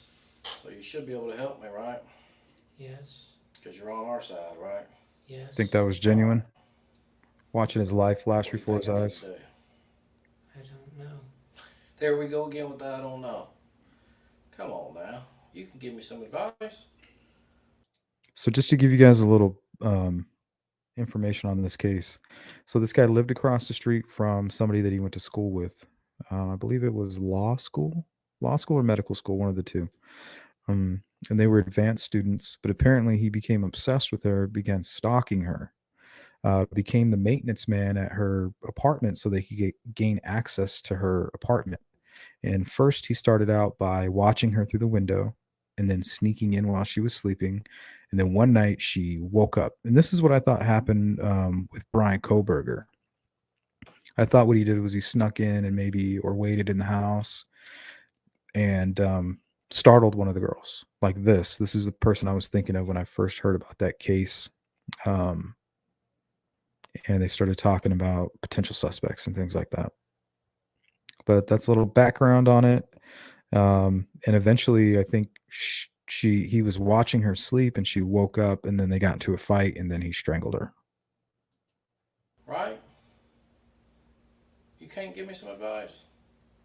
Oh, and he videotaped it too when he was spying on her. What I should do next? This dude is like straight serial killer type. Beyond. You can't tell me what you think I should do next? I don't know. Well, we I found don't the know. body Just smack that outside dude. the apartment, right? We know that, right? Yeah. What you know now, buddy? You saying you didn't hear or see anything the whole time you've been there over the weekend, right? Right. We've talked to you. Right. Dude's a creep. But yeah, that guy, I'm not saying he was suspicious or anything, the guy that was on the bridge, but he looked like an intense dude. And these guys were both, they kind of gave me those vibes, like they're kind of intense people. And they both were. No doubt about that.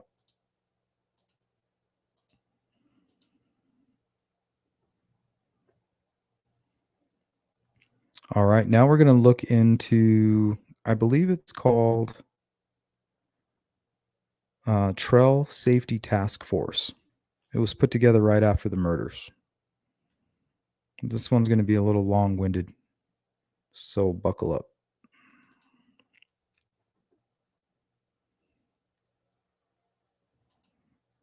Debunking yet another false rumor being spread as they search for the killer of the two young girls in Delphi. State police say the Delphi case has been incorrectly connected to a 2012 homicide in Iowa. No connection has been made between those two cases.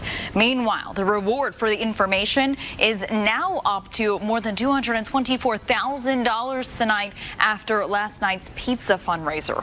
A new task force will also consider ideas to keep the walking trails near Delphi safer, including adding cameras, utilizing safety stations, and conducting patrols. Well, our early group that was working through the late 80s, 90s, and up into the 2000s included about 40 people on the Delphi Historic Trails volunteer list. So these were people we could call on to do various things. We weren't, I can't say we weren't concerned about security, we just didn't deal with it because it wasn't the issue. Today, the issue is, of course, security. And again tonight, if you have any information on the murders of Libby German and Abigail Williams, including who that man is, just call the number on your screen. That number, 844-459-5786. Trails 5 months after the deaths of 2 teenage girls. Today, the Delphi Trail Safety Task Force is releasing a video seeking donations to make safety and security improvements along its trails. If the city raises $50,000, it is eligible to receive a matching state grant for an extra $50,000. The money would allow the city to add a number of safety features, including lighting and closed-circuit cameras. The improvements come after 14-year-old Libby German and her friend, 13-year-old Abby Williams, were found dead near the trail on February 14th. Investigators continue to follow tips in the case, but so far there haven't been any arrests. If you would like to make a contribution to the trail, you can go to patronicity.com/Delphi Historic Trails.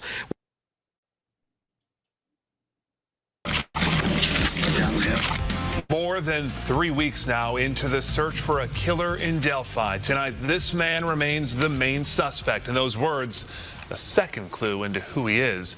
Good evening, everyone. I'm Jason Fechner. I'm Erica Fly. Police are working around the clock, chasing down leads, sifting through thousands of tips to find Libby German and Abby Williams' killer. Tonight, we're looking toward an emotional moment when Libby's grandfather will speak publicly for the first time. Police tell us they've cleared roughly 2,000 of the 11,000 tips that have come in as they try to identify the man captured on Libby's phone. Tonight, the reward in this case stands at more than $220,000. What happened to Abby and Libby on that Delphi trail is prompting the area to propose some major security changes. Delphi is relaunching the Trail Safety Task Force. Their first meeting is on Monday. They want to see more security cameras at Miss Dog Lover says, does anybody know what is happening with Evansdale? Is that a cold case? Yeah, I'm pretty sure it is considered a cold case, but there's still a lot of eyes on it. But that case needs some good tips. So we'll continue to cover that case throughout 2023 for sure. trail entrances and add unique identifiers to trail benches. That way a victim can tell dispatchers exactly where they are on the trail. These are ideas one longtime Delphi resident tells us they'd never considered in the 80s and 90s, but things have changed. Our trails are not supposed to be accessed at night, and yet we know that there are people sometimes with I think you just did bad ideas about drugs or the like that may be out there at night. I think our cameras need to have the infrared capability of being able to determine that. And the police need to deal with that part of it. So there are issues with drugs and alcohol and things that we had never dealt with before, but need to. The tip line is open. If you need to have the infrared capability of being able to determine that. And the police need to deal with that part of it. So there are issues with drugs and alcohol and things that we had never dealt with before, but need to. The tip line is open. If you recognize this man, call police. No tip. I just find it strange that one of the McCains was at the trail at the time of the murders. You got this McCain complaining about crime. And it seems to be a lot about money. They need money to fix everything. And really, we didn't see them spend a whole lot of money. Well, I guess we did. But I just find it strange that they're so involved Abby in all of it. After they disappeared Strange to me. during an afternoon hiking trip. Police are still looking for whoever is responsible in their murders. But the case has not gone cold, with the number of tips growing to more than 13,000. Now, at the same time, there are new efforts underway to make the trails safer around Delphi. And as Eyewitness News reporter David McDaniel shows us, to teach young women how to keep themselves safe from danger, too. Here at Task Force headquarters, investigators have gotten 2,000 more leads since late last week when Libby German's grandfather came forward. While the focus is still on investigation, it's also on prevention. On this snowy night in Delphi, here in the elementary school gym. So the best thing you can do is remove yourself from that situation. Staying safe by taking Project Safe. We don't want to look like a so-called soft target. The message this West Lafayette police officer wants these Delphi female students to hear. It was 1 month ago this night that teens Libby German and Abby Williams disappeared. 1 day later, their bodies were found off the High Bridge Trail outside town. Officer Marcus Slifer may be with West Lafayette Police, but he grew up in Delphi. And that's the first thing that went off in my head was that I've got to do something. Officer Slifer and his partner brought the 2-hour SAFE class to students here. If something doesn't feel right, trust that. He told these teens, don't look down at your phone when you're out. Keeping your head up, paying attention to surroundings, making eye contact with people, maybe even addressing some people, saying situational awareness. And hey, nice blue shirt. It's letting people know that you're paying attention to your surroundings and that you can even identify. That's a nice bulge there. And not where you think. I can see your weapon, sir. You're up to no good. Somebody, if it would be a potential attack. Yeah, imagine watching up to some suspicious person, just be like, dude, just so you know, you look hella suspicious. And then take a photo of them, send it to the cops. I want you to continue educating yourself and going to other self-defense classes. We do teach 5 moves, and some of that is punches, kicks, and how to get out of certain situations. All about prevention. And earlier Monday, a Delphi Trails task force looked at prevention too, looking at trail cameras and other possible safety steps. It's unfortunate that something like this had to happen in order to highlight it and look into this kind of improvement. But, here we are, and, I'm encouraged by this meeting. And the police put out that reminder that a tip could bring a more than $200,000 reward. Back to you, John. All right, thank you, David McAnally in Delphi.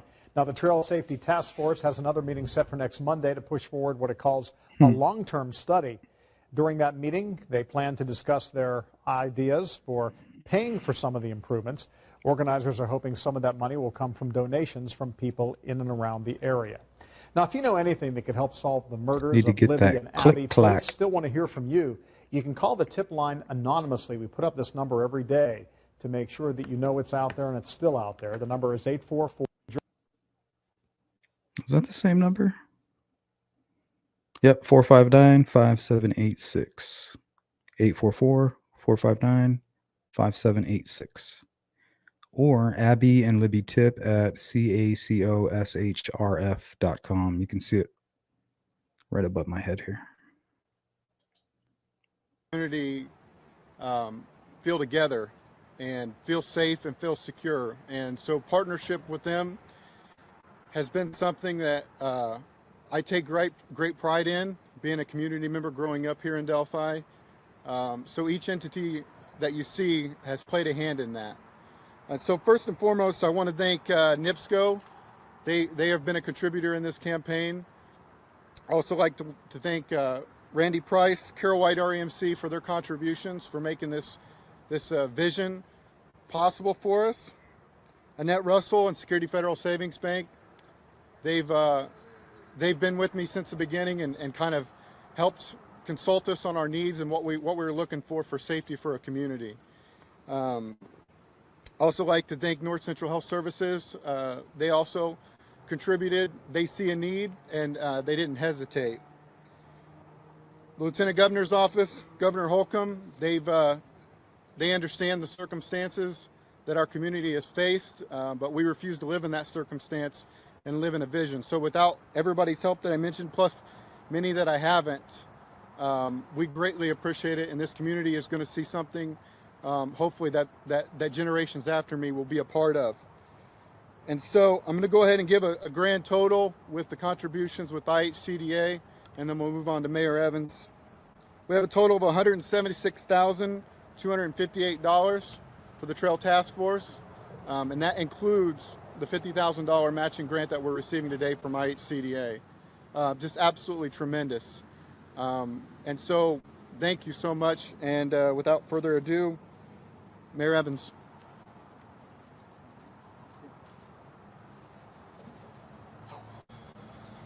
There's really too many people to thank for me to go through all of them here today. This community, the city of Delphi, Carroll County, and the state of Indiana as a whole have been great supporters and great contributors. to not only getting safety and more safe trails here in the city of Delphi and around the county, but emotionally and spiritually. We've seen the love and support from across the state and across this nation.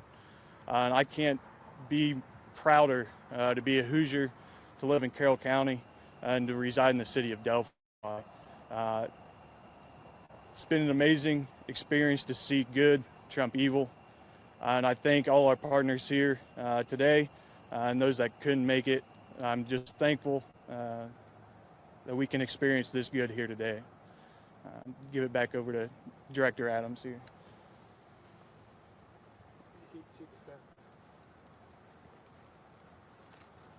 Next, we have the Chief of Staff, Lieutenant Governor's Office, Tracy Barnes. Thank you, Tracy. Thank you. Good morning. My name is Tracy Barnes, Chief of Staff for Indiana Lieutenant Governor Suzanne Crouch. She certainly wishes she could be here with us today. It is an honor representing and serving our 52nd Indiana Lieutenant Governor, who serves as board chair for the Indiana Housing and Community Development Authority. There is no greater calling than for the safety and security of the 6.5 million residents living here in Indiana. That sense of safety and security was shaken due to the tragic murders of Abby and Libby that occurred here in Delphi earlier this year. One thing I know to be true is that when tragedy strikes, Hoosiers pull together. This was certainly no different. Not only residents from around the state, but Americans from around the country gathered in Delphi to help support. Through this crowdfunding program, which Jacob Sipe, our Executive Director of IHCDA, will talk about shortly, we were able to come alongside the City of Delphi and support their efforts to try to renew the sense of safety and security that we too often take for granted. From lighting, cameras, informational kiosks, public Wi-Fi, and trail markers, we hope this project will become a model that we can replicate through the state and our country.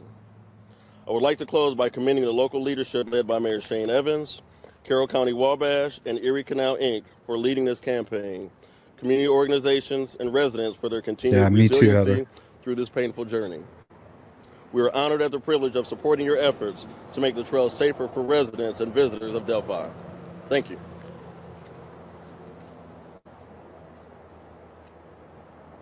I think a phone, Eric. Good morning. My name is You were Jacob looking for a Sipe. I'm phone. the Executive Director at the Indiana Housing Community Development Authority. I'm really proud to be here today for our agency and the support and seeing the work that's being done here in Delphi to provide safety trails. You'd be thinking, why is IHCDA involved? And primarily you think obviously about housing. But community development is in our name, and it is part of our mission to create strong communities. And I want to thank Carmen Lethig for her vision in creating Indiana's Creating Places, which is a crowd granting platform for our communities to go out and to raise private dollars. We launched it just less than a year ago, last October. And as of today, we've had 20 projects across our state that have leveraged over $700,000 of private dollars. And IHCDA has contributed $350,000. And you're seeing these communities today across our state creating places where people want to come and visit, but also want to live. And that's so important across our state. And whether that be through our trails, our downtowns, our arts, our playgrounds, we're creating quality of places for our residents. And this is just a great example of what happens when our public and our private donations come together with a cause to create just positive environment in places where we want to live and grow up, and also to support our economy and our jobs. So I'm really proud. I also want to just thank Jake and Mayor Evans for their leadership here and the whole team that has come together for just creating a wonderful opportunity here now for Delphi to continue with the trail system and making it sure that it's safe for everyone in this community and around the area. So thank you very much for allowing me to be here today.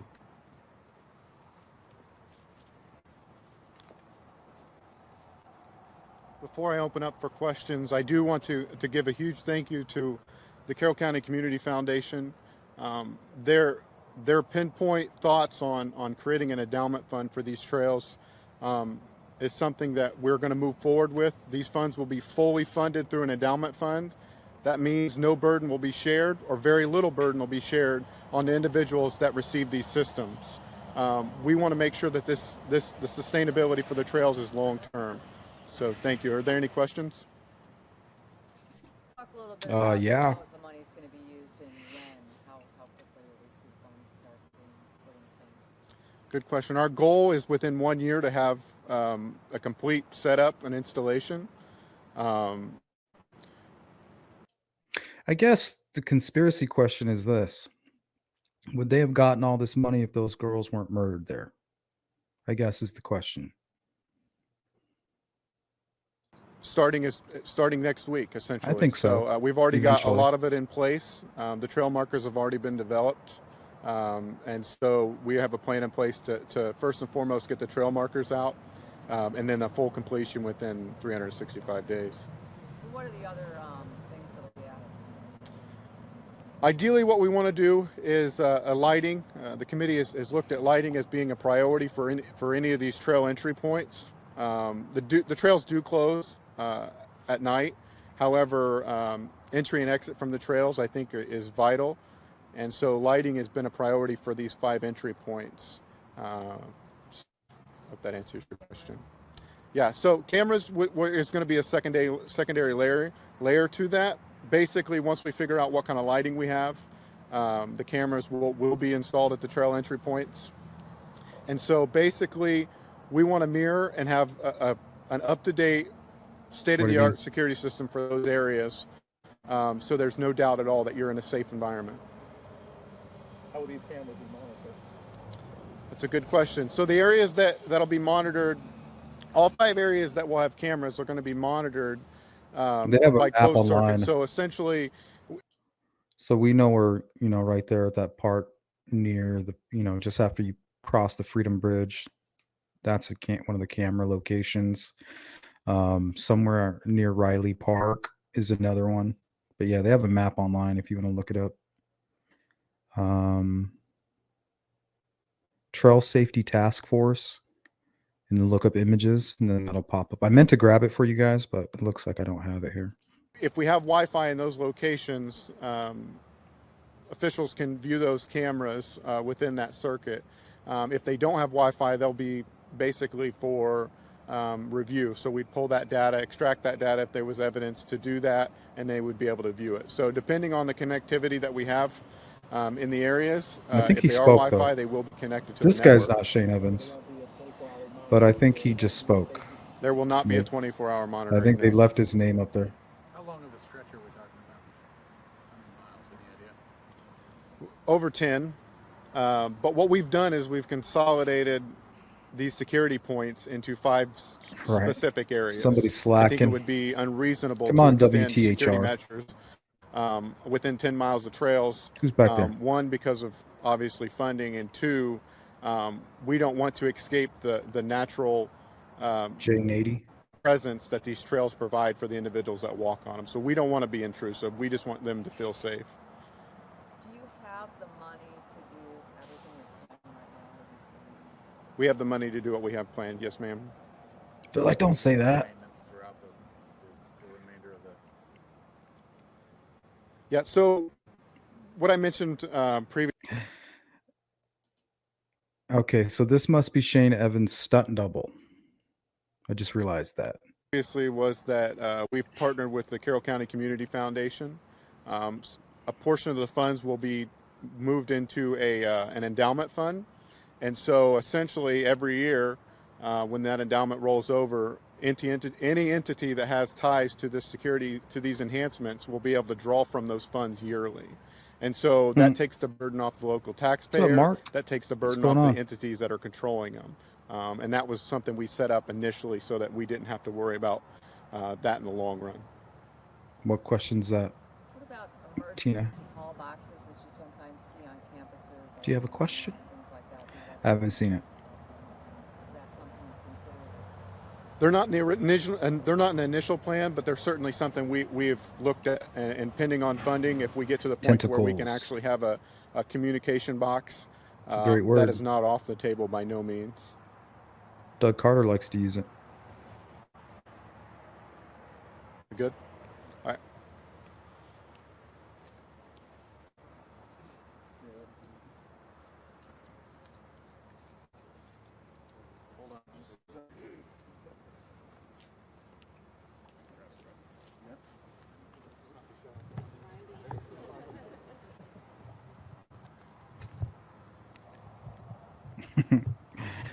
It's a stunt double. Hey, there he is. He's back. See, they switched the screen. You didn't even realize it. Hold on.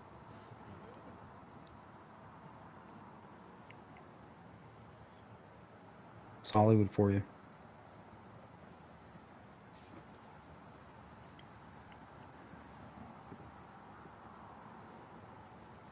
Indiana Housing and Community Development. Yeah. Thank you guys so much for your time. Oh. They can't occupy the same space at the same time. It's too dangerous.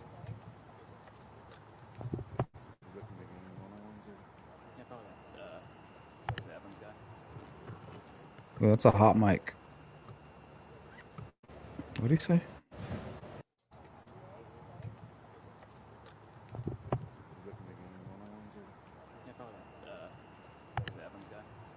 Oh, yeah, the cameraman asked him, "Are you looking to zoom in on anyone?" He said, "Yeah, probably that Evans guy."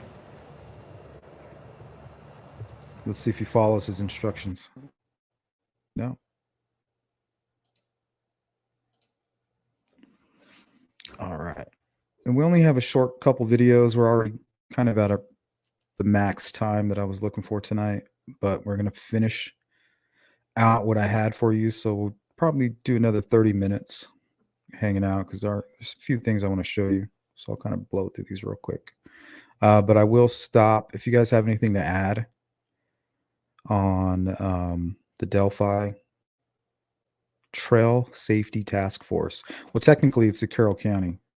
And did you guys see the group photos and all that stuff? So you had Tobe Lesenby, who was part of it. The McCains. There's a whole bunch of people on that. It's just strange.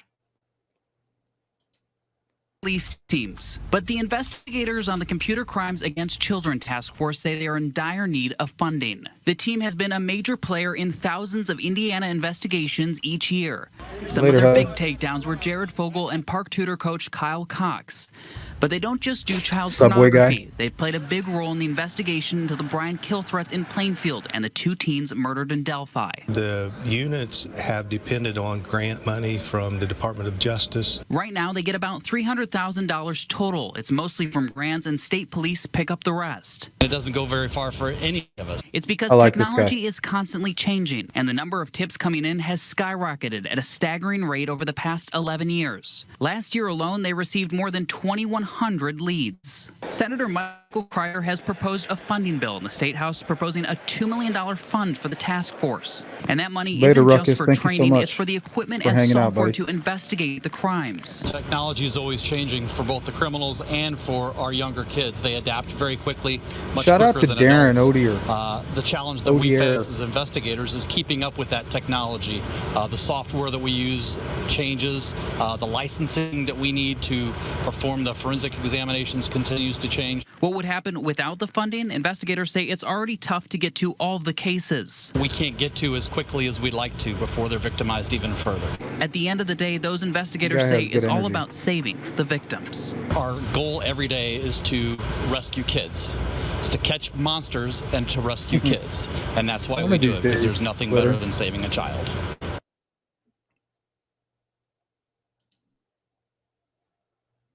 All right, let me see what else I got here for you.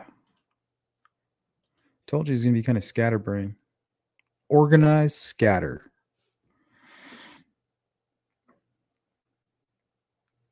My eyes bloodshot and I won't stop watering. What's wrong with me? Well, both of my eyes are bloodshot.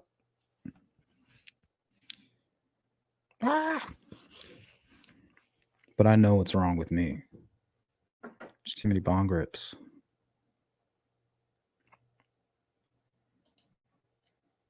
Jinx, I think they found a cell phone as well. All right, I think I only have one more, guys. This is it. And then I got some images. Oh, no, this is not it. Actually, let's do this first.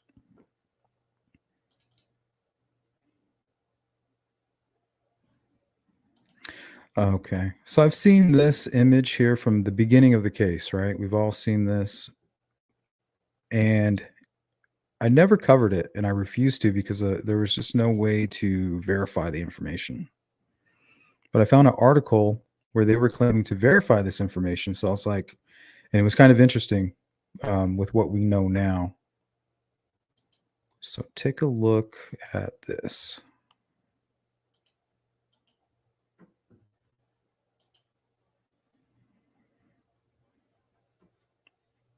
So when this first popped up, it was just some random photo. So if we see here, we see that this is a home. And this is some kind of large driveway. So the person in this article, they're trying to claim that this is the bridge guy. And this is at 7 a.m. in the morning.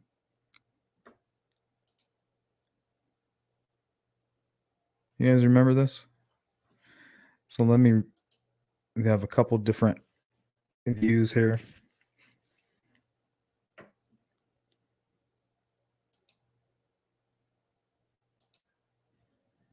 Not that one. Oh, here it is. Okay, so this was part of the article where I found these images. So photo of the vehicle of interest. Photo taken at 7 a.m., 7 miles south of Delphi, Indiana on 2/13/17, 8 hours before the Delphi murders occurred in that same town. The person was at a woman's house visiting a male friend. An identical vehicle was seen at the crime scene. See, this doesn't seem true. I don't remember ever hearing about a white vehicle, but I do remember seeing a white vehicle on the satellite imagery. Do you guys remember that? I don't know. But so this doesn't, the only part that stood out to me was the 7 a.m. because we know that Keegan Klein was logging in and out of a phone at 8 a.m. So this kind of ties in with that, but that's about it. I don't remember hearing anything about a white vehicle. So I don't know if there's anything to this. This might just be some BS, but I don't know.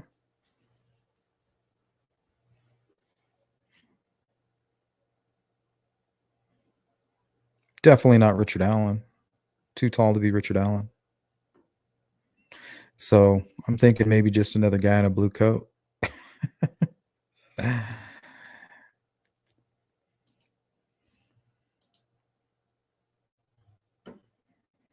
you live in Delphi and you got a blue coat, you're sus.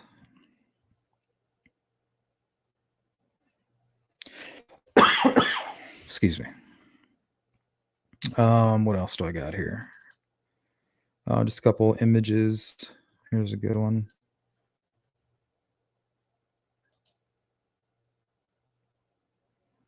Yeah, he was wearing jeans. They were like those hunting jeans. They're like orange. The deer can't see him, but hunters are supposed to. I think this looks like maybe before a press conference or something.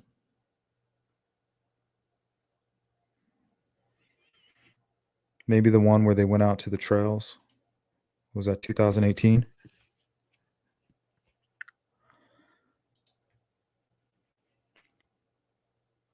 Yeah, I always heard early on it was like a white truck, and then they had the satellite images that came out, and they appeared to be something that appeared to be white, but it wasn't backed in. It was just kind of towards the front, really.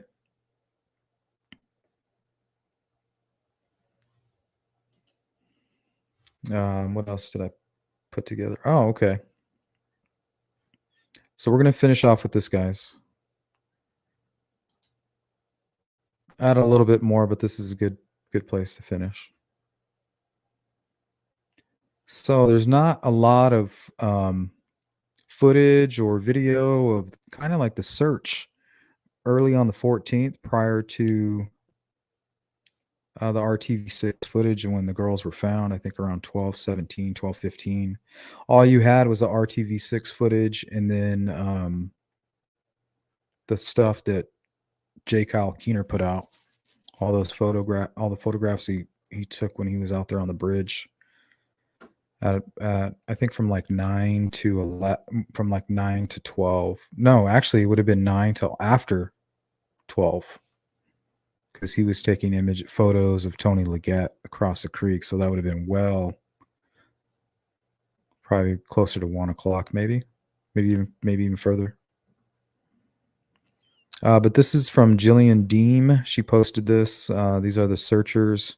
From what we understand now, they were asked to be stationed at the firehouse, and then they would get their objectives for the day or what they needed as far as a search.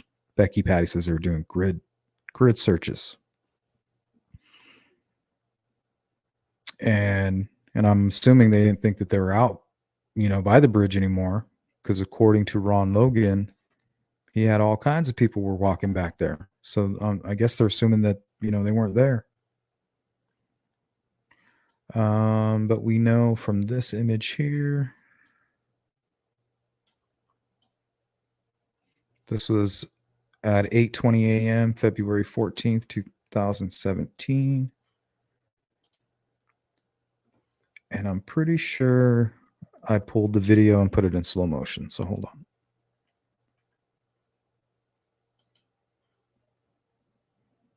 I hope.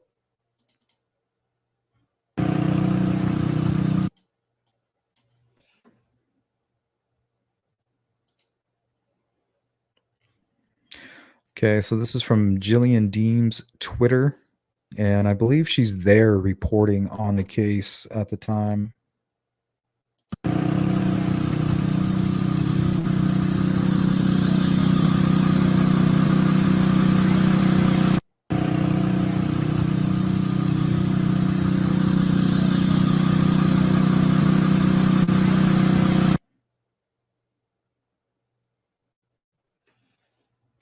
So I don't recognize any of these other people, but I know that that's Derek German. That's Libby's father in the middle. And I'm thinking those are Libby's, maybe that's her sister? Maybe cousins? I don't recognize those people. Somebody hanging out over there by the buffalo. Kind of lurking. Probably a reporter. Some young kids want to help.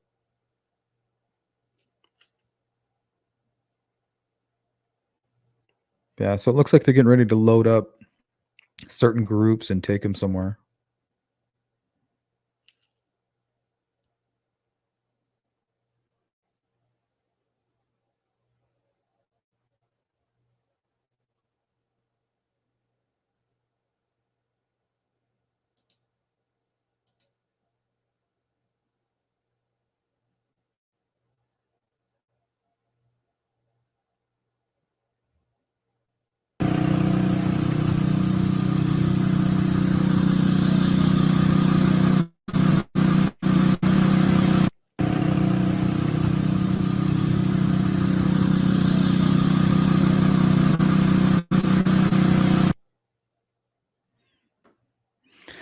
Yeah, nothing suspicious going on here. But I just don't see anybody doing anything. Like they're all just sitting there. Unless maybe they just came back from searching someplace.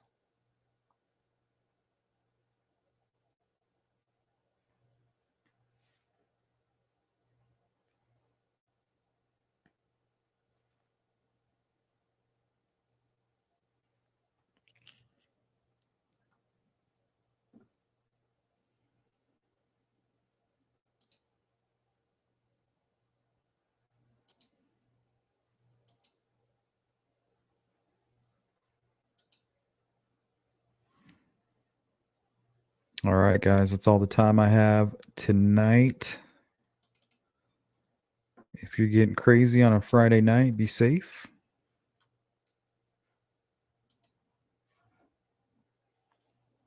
Thank you, Linda.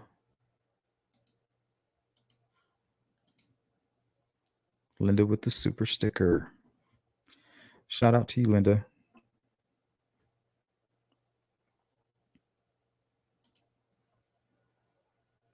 Matt Sullivan covered the white Dodge Dart in his Delphi corruption videos.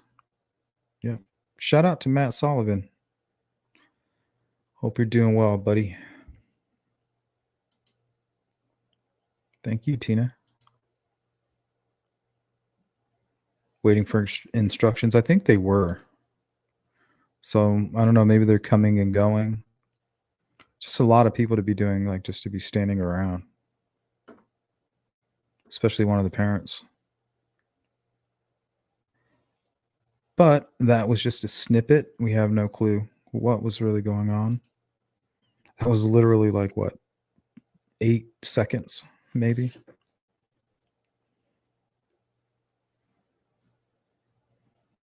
Oh, that's creepy. Michelle says, I wonder if Richard Allen was at work at the CVS when these volunteers were gathering. Oh, man. I know just a few days later, he developed photographs for them from the memorial. Thanks, Steve. Thanks for moderating. Looks like we only had to block one weird person today. It's always pretty good out here. Even when it's bad, it's just like temporary.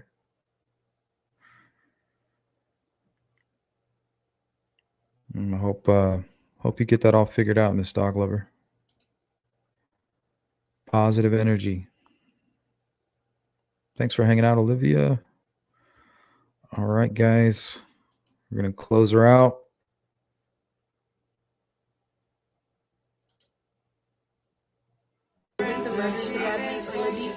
Not at all. I gave up my DNA, a hair follicle test, and I feel like I'm being harassed.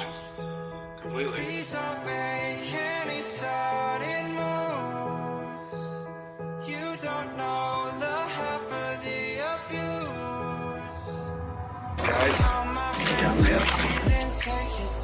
Later, Tax. Take it easy. You know it, reach into my soul. Positivity is the way.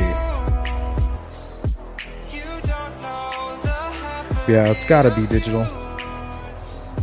I'm sure they had already searched on the area. Officially telling me that, but just based on facts and information that I've collected, Thank you, JJ. Hit the thumbs up if you guys could. Thank you so much. There, and they weren't brought back, and that's just based on the fact that I talked to a lot of people who were involved in the search, who were involved in different aspects of this, and but nothing official has been said. Yeah, this is where they were. This is where they've been. They haven't been moved. Just because we checked the guns at the door. I had people out here in Wildwoods that night that they were looking for. What's up, Charlie?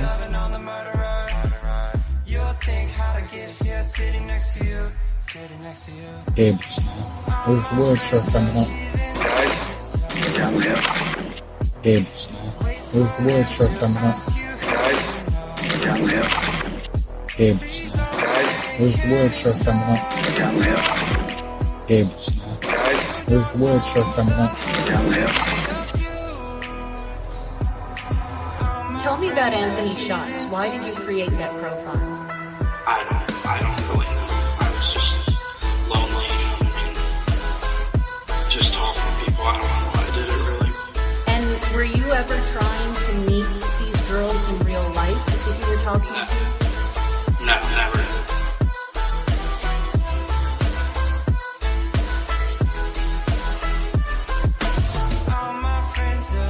Person that had asked that had put up Anthony, their phone and saw 2 deer in the ground moving, and so he was looking to see what it might be, and he saw 2 deer. Thank you, Digital. Yeah, if you guys could hit the thumbs up on the way out, I'd appreciate it. And that's when we found them.